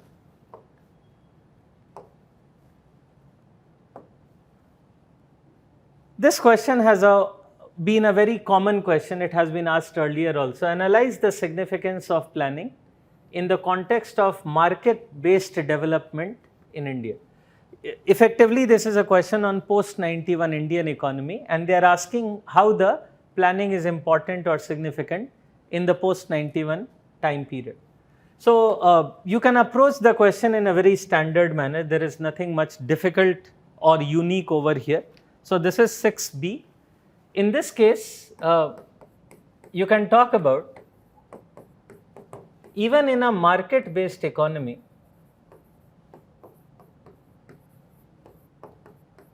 there are chances of market failure.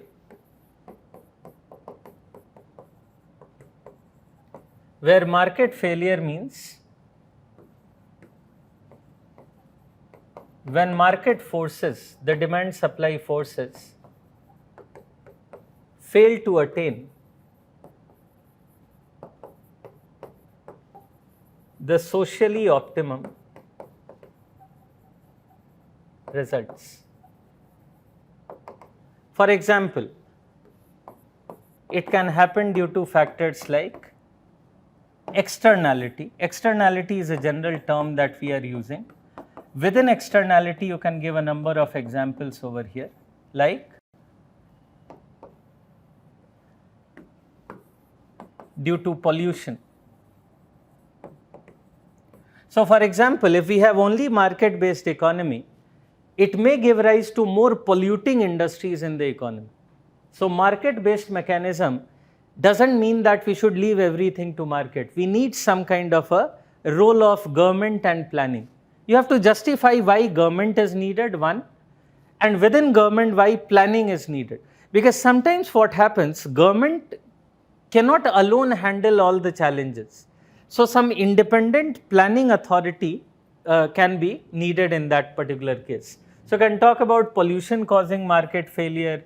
You can talk about imperfect information causing market failure.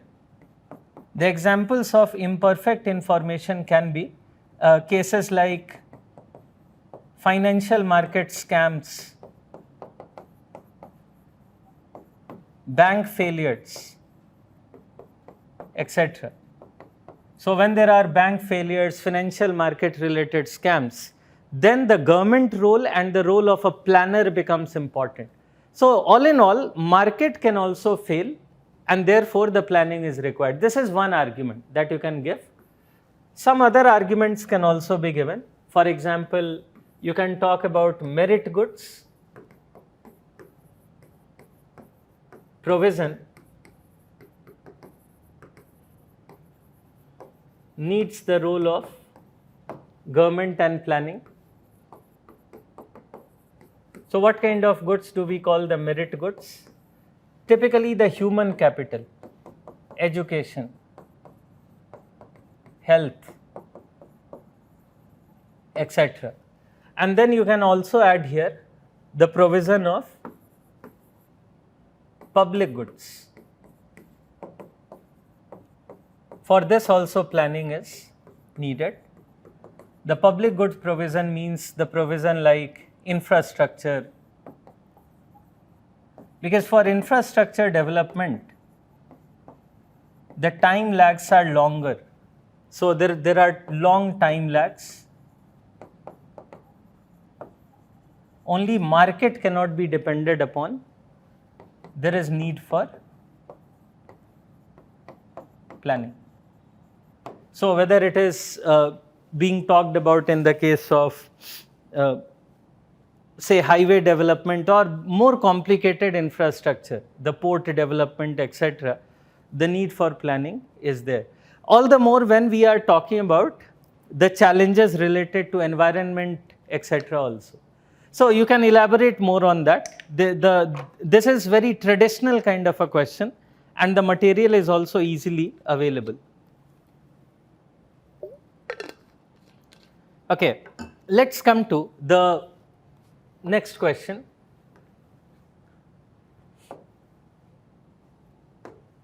(6C). Examine the procurement policy of Government of India in post-liberalization period and its impact on agricultural prices. So, first of all, be clear about what the question is requiring. There are two main parts of the answers that should be there. First, you should be telling them what is procurement policy in the post-liberalization period, and then what is its impact on the agricultural prices, and give some kind of a linking. Although this is a part which is relatively traditional, it is from agriculture, but still I would say that this is quite interesting question. I'll explain why I told you so. So procurement policy is known to most of you, I'm sure. In the case of procurement policy, we talk about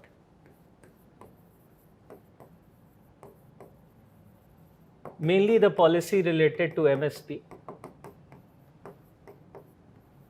and other guaranteed prices at which some agricultural crops are procured by government or purchased by the government. This is the meaning of the procurement policy. And normally we think of FCI, the Food Corporation of India over here, which is involved in procurement of wheat and rice. So post 91, how has this policy been changing? In post 91 time period, we have often seen increase in MSP. Mainly post 1997. And when there is increase in MSP, we expect higher market price. Higher market price of food grains is expected. But there may be difference between what is expected and what it is. Well, one of the studies, I'm again talking about the RBI study related to the post-91 Indian agriculture, claims that most agricultural prices have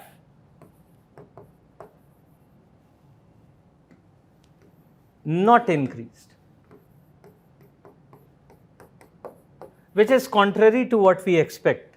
By the way, why do we expect higher market price? Because there is an open procurement policy. If there is higher MSP and there is open procurement policy, we expect farmers to sell most of their grains to the government. So in market, the availability will fall and the food grain prices can go up. But it didn't happen actually. Market prices have not increased. In fact, for rice and wheat, which are the main procured crops, the market prices have fallen. Even if not significantly, but marginally, but market prices have fallen. For cotton also, the same situation. For pulses, it has increased.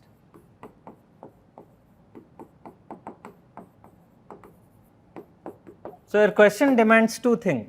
One is the nature of procurement policy and the other is its impact on agricultural prices. You can say that except a few crops, particularly pulses, it doesn't seem that the market prices have increased. What is happening? Why didn't it increase? Because most of the MSP is getting absorbed in most of the MSP or higher MSP is used to absorb higher input prices. So this is in defense of MSP policy in a way. This is telling that MSP being higher is not that bad a policy because input prices have been higher. Don't also forget that there is more competition, more foreign competition. the imports of food grains, etc., have increased after 91 because we are in a liberalized economy. So, all in all, the MSP policy has not, or procurement policy has not increased market prices significantly. You can quote more reasons for that. Okay, let's come to the next question now. So, this is 7th. We are left with only 2, basically 6 in a way, but fine. Analyze the sectoral inflows of FDI in India in the post-liberalization period. Very straightforward question again. There is nothing much you need to talk about. You need to be ready with your figures, however. You have to identify one more thing, that where question is demanding figure. The moment they say analyze the sectoral inflows, you should know what is the inflows, where it is going in the post-liberalization period. So, I will just put a table and leave the rest to you mainly. This is 7th A. Actually, there is a problem, however, because after 91, the FDI definition was changed, and it was again changed after say 2014-15 onwards. So, the figures which we are giving here may be slightly incomparable, but fine, you can't do much about it. As an introduction, you can put some of the information about how FDI policy is changing, like how the FDI was allowed 100% for some sector, for others up to 49%, etc. You can put all that. But the main question is asking about the trend. So, in order to see the trend, I give you some years data over here. You can definitely add more to it.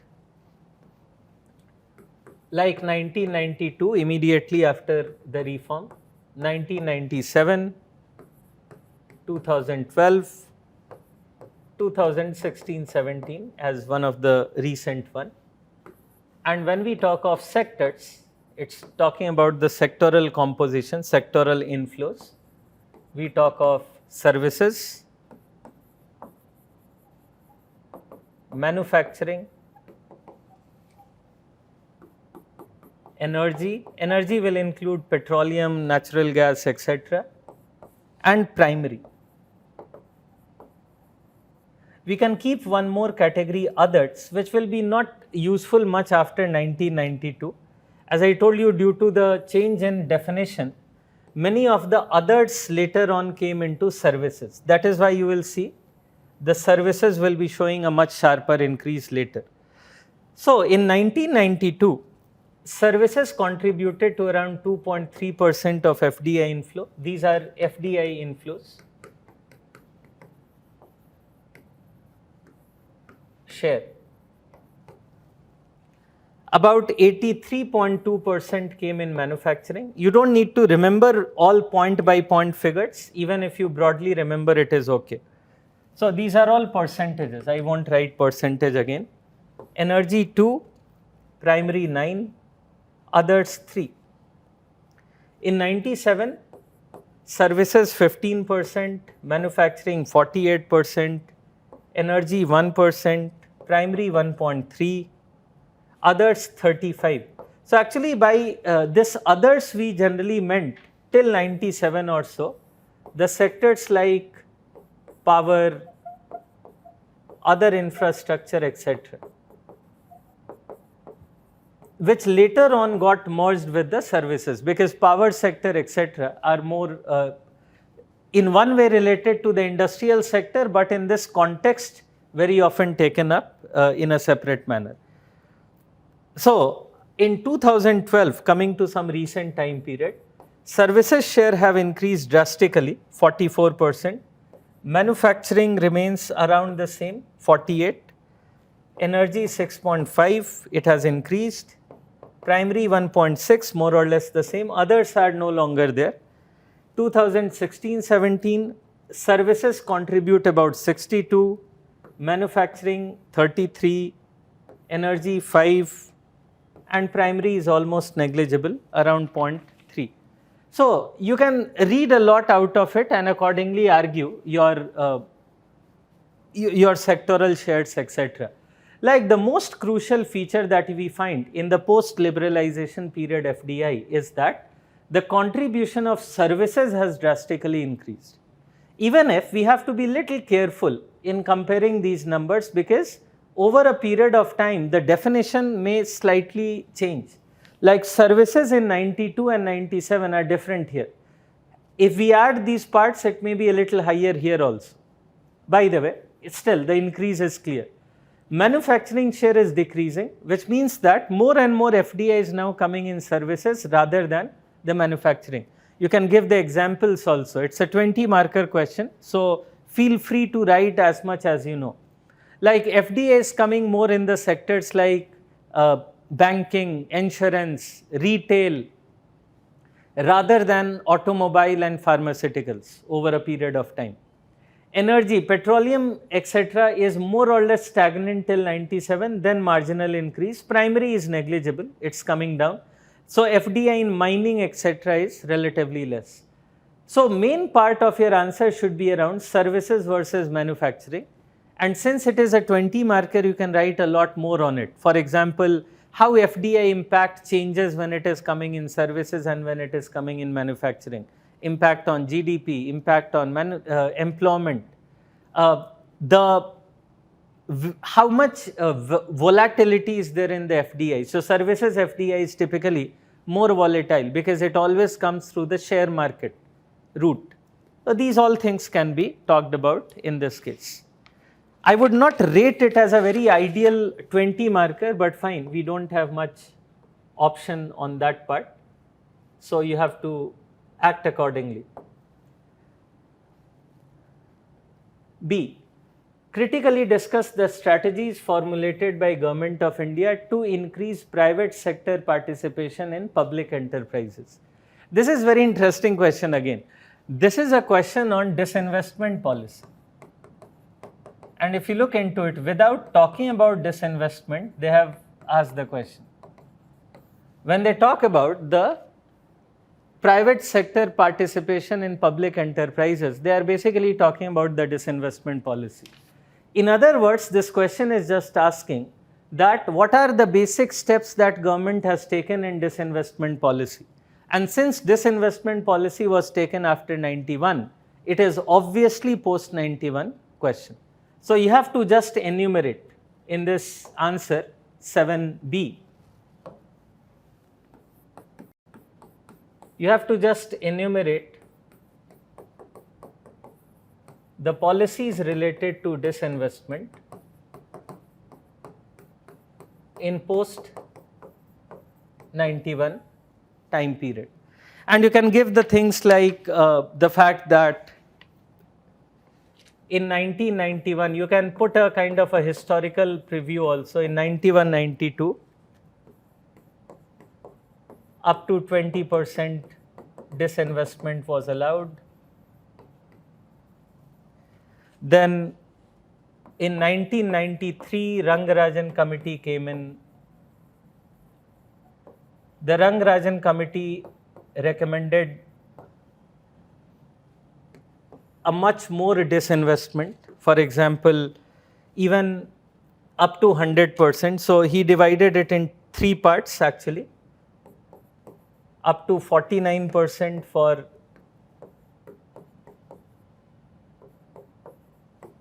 some industries reserved for public sector,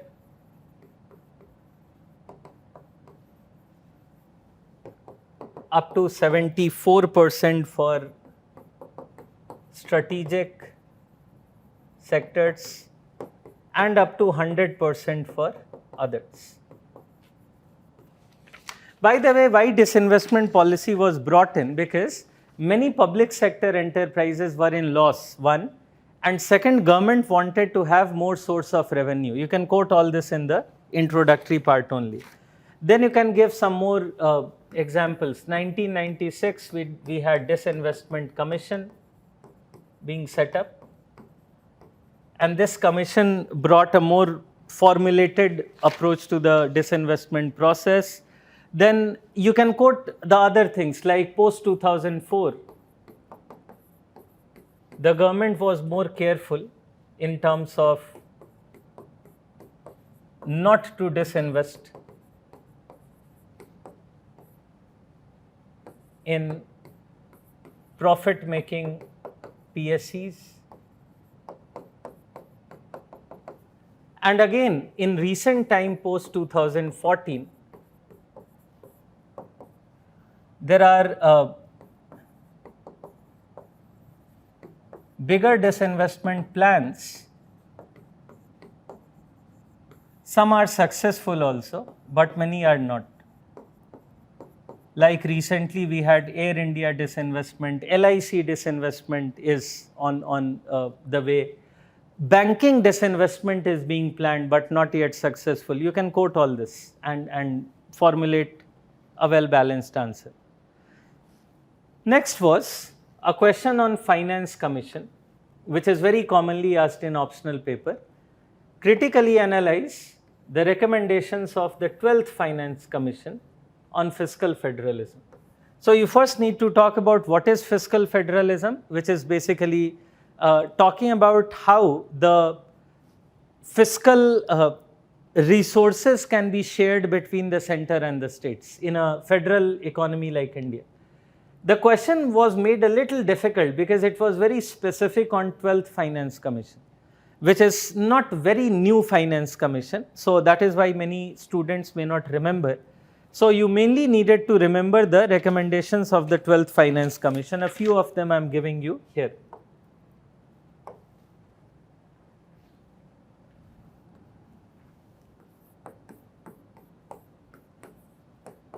So the 12th Finance Commission recommendations between 2005 to 2010 included some of this. Like one was the total transfers to the states had to be higher.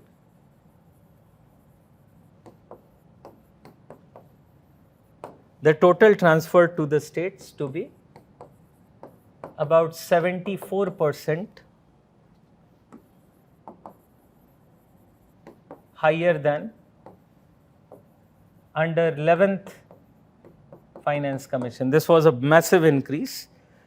Transfers from center, without doubt, transfer from center to the state should be 74% higher, which was including both loans and grants in it.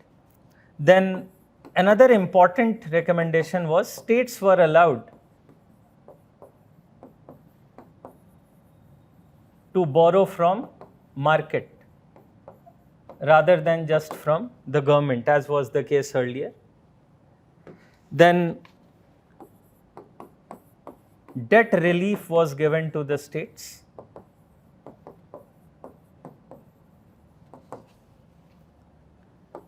Then another important recommendation was more grants to the urban and rural local governments. The urban local government as in the municipalities, the rural local government as in the Panchayati Raj institutions. So these were the main recommendations. Then you can critically analyze it. Obviously, I'm not writing the basics, like you can also write what is Finance Commission, what is fiscal federalism, the constitutional article 280, etc. Obviously, that is a basic part that you can write down. When you critically analyze, basically here it is mostly the improvement, no doubt. Like transfers, when it is coming more to states, the states are getting more economic ability to develop their states. Then borrowing from market gave them more space beyond the center and go on the market based borrowing. That has been a path breaking reform brought by the 12th Finance Commission. Debt relief was also a good thing for state, and this also is very important, path breaking, that urban and rural local governments were given more authority. I think mostly it is a good part of it. There is nothing much to criticize as far as I can see. Okay, so that takes us to the last question now, which is 3 more part left in that question discussion. So the 8th question, A part,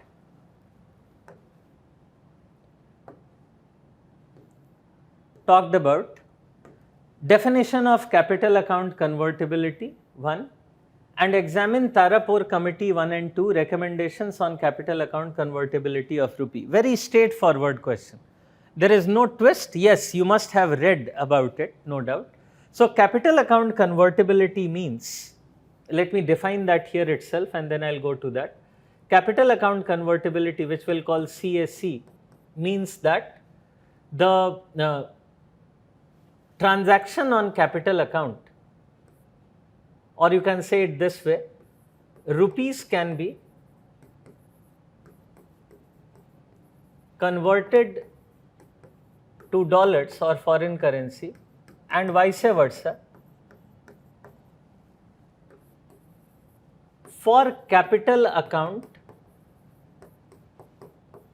transactions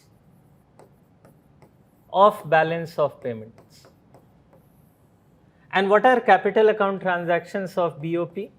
Something like foreign investment, like FDI, or foreign loans, like external commercial borrowings, etc. So, when on external commercial borrowing, on FDI, FPI, etc., we can easily convert rupee to dollar and dollar to rupee. Easily means what? Easily means without any intervention, without any RBI intervention in case of India, at the market driven exchange rate. So, if at the market driven exchange rate, we can easily convert one currency to the other into the first. When we are doing capital account transaction, then this is called capital account convertibility. Now, again in GS questions also we have regularly seen this question related to this in prelims as well as mains. Tarapur Committee or SS Tarapur, who was ex-governor of RBI, is the most important committee on capital account convertibility, and it was set 2 times, 1 and 2. Normally they don't give specifically to discuss 1 and 2, but fine, this time they have given, so you have to be more specific about it. Let's talk about the recommendations of the 2. It's a 20 marker question, so you have to be quite elaborative as much as you can.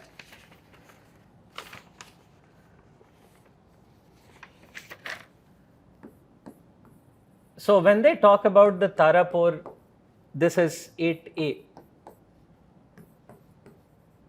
When they talk about the Tarapur Committee 1, they are talking of 1997 Tarapur Committee. This is the first Tarapur Committee, which had recommended or which had provided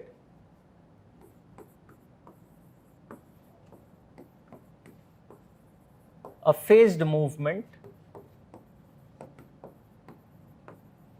towards capital account convertibility over 3-year period by March 2000. The recommendation was coming in 1997. Actually, the first Tarapur Committee is mainly known for some conditions to be fulfilled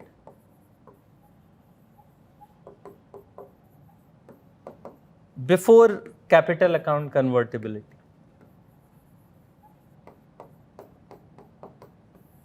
So, Tarapur 1 had said that we should fulfill some conditions before CSE is achieved. Condition like lower fiscal deficit,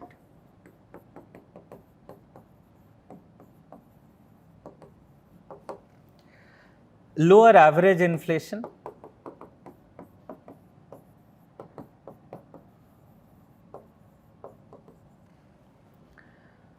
stronger financial sector like the banks, etc. These were the main 3 conditions set up. Within the strong financial sector, they talked about lower NPAs, the non-performing assets, and also talked about the lower CRR, etc. Why Tarapur 1 was talking about all these aspects? Because they were trying to prepare Indian economy. They were trying to say that once fiscal deficit is very high, then if we allow a liberal entry of the capital, then it can create problems like if the capital comes in and goes out quickly, then it can leave the government finances in instability. Similarly, inflation can always be volatile if the capital account convertibility comes in. So better keep the average inflation lower. This is a very crucial rule which the optional student must have done in paper 1, the impossible trinity, which says that the country cannot have 3 types of policies simultaneously coming in, which is a flexible exchange rate, the capital account convertibility, and inflation control. So that is why the choice has to be taken, and the Tarapur Committee was telling here that unless inflation is lower, it is not suitable. Similarly, stronger financial sector, because capital account convertibility generally brings more volatility in the financial sector. So these were the Tarapur 1 committee. Since the question was focusing more on committee, you don't need to divert much from there. Then came the Tarapur 2 committee.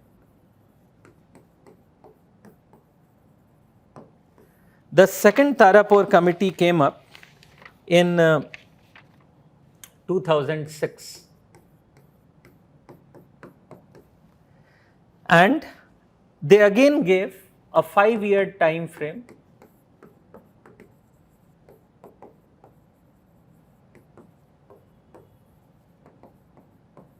to achieve capital account convertibility by 2011. Actually, in between there was a financial crisis which came in, so it couldn't happen. Just like the first Tarapur committee, they gave some preconditions here also. For example, the FRBMA targets to be met.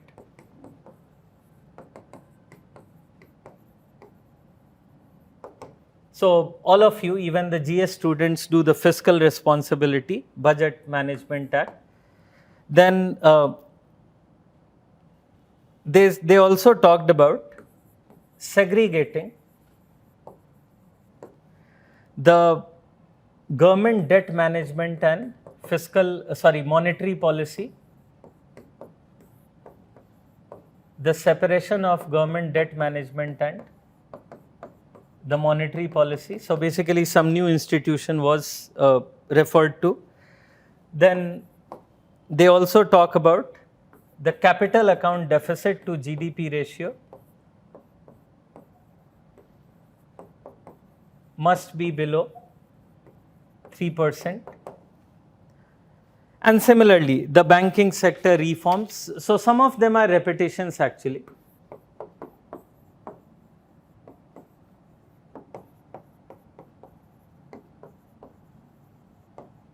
Now, despite all these preconditions, some of them were met also, but despite that, the problem was that there was global financial crisis, and therefore the Tarapur Committee 2 recommendations also didn't go very much further.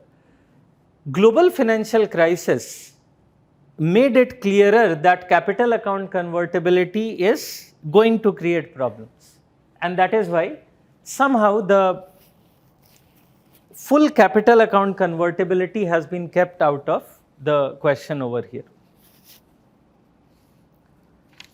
Okay, let's come to the next question.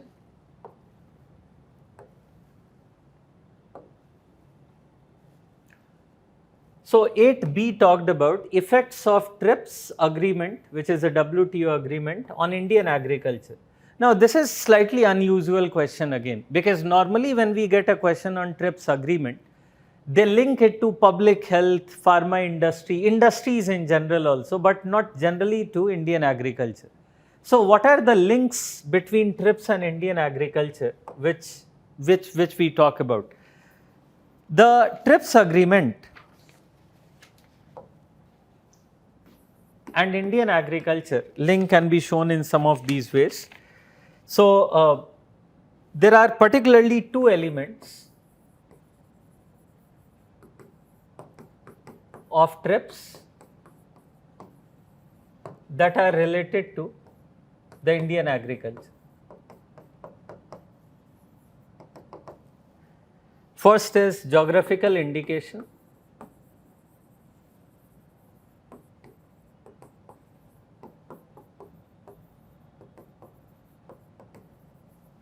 And the second is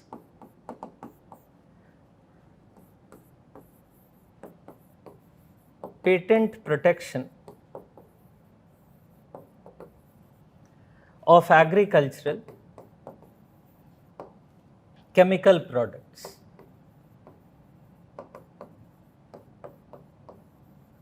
In fact, you can add a third one also, which are related to, so you can put it as 3 elements.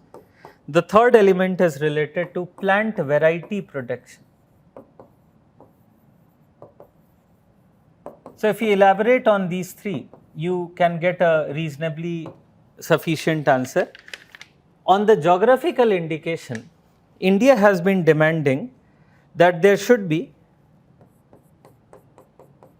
extension to more agricultural products.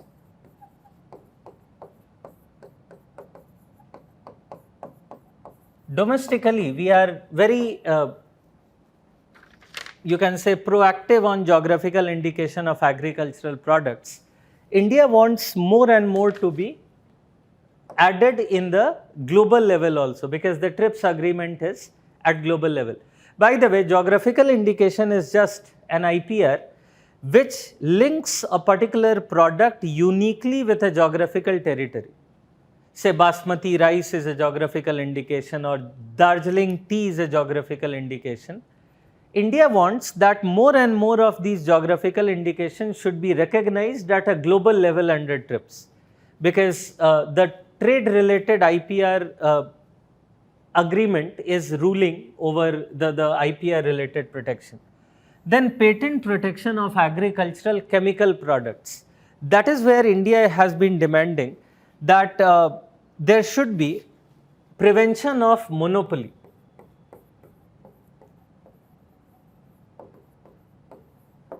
In these areas by the MNCs. What kind of monopoly is India talking about? India is talking about monopoly in, let's say, seed production, fertilizer production. Like Monsanto has been becoming more of a monopolist MNC in seed production thanks to the patent protection which is being given to the agricultural chemical protection. And then one is plant variety protection, where India says that certain traditional knowledge should also be protected. Traditional knowledge which are, for example, related to the Ayurveda of the Indian economy, that should also be protected. So if you elaborate from the Indian examples, you can handle the question, although this is not very common question, as I told you, related to the TRIPS. And this brings us to the last question actually, the new economic policy, how does it change? How did it change actually, it should say, the employment structure in India evaluate?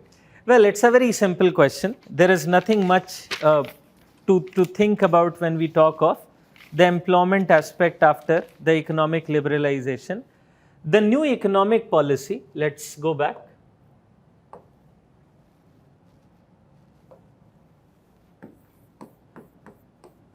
The new economic policy basically focused on industrial liberalization and encouragement of services sector. That I was talking about another question also, that services sector got encouraged since mid-80s, more after NEP of 1991. So due to more focus on industries and services, as far as the employment impact is concerned, the employment in agriculture declined. The employment in agriculture declined in terms of share, in terms of absolute number also, and employment increased in services and industries, but more in services than the industries. And this is something which is a unique aspect of Indian occupational structure. Normally in occupational structure, when agricultural jobs decline, they go first in industries and then they later go in services. But in case of India, the decline in agricultural employment went more into services. It went into industries, but very less as compared to the services.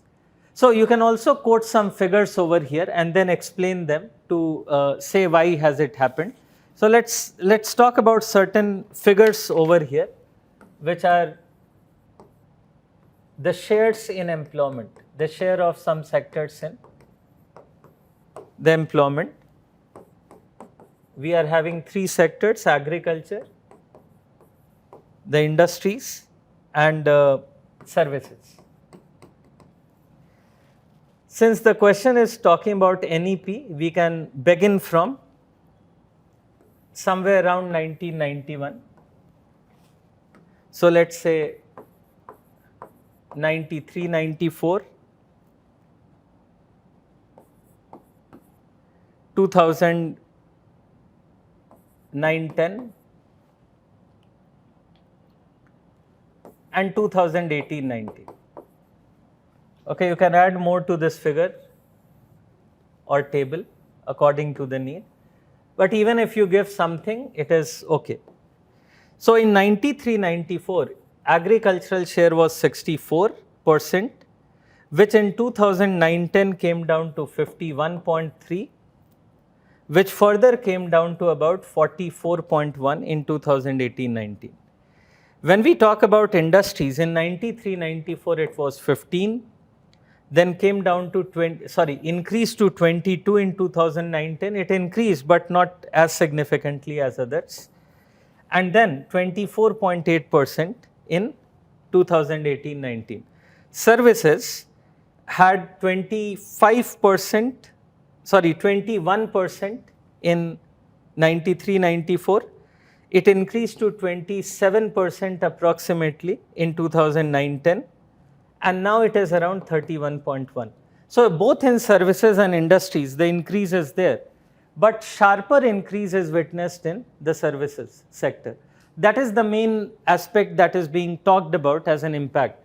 Well, one more thing to note here is that within industries,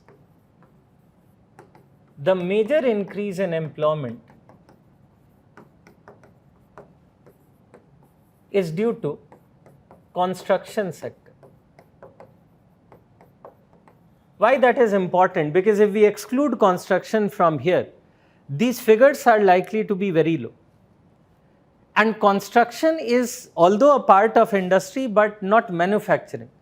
So this is telling that manufacturing sector of India, even if it is growing after new economic policy of 91, has not created much jobs. Why?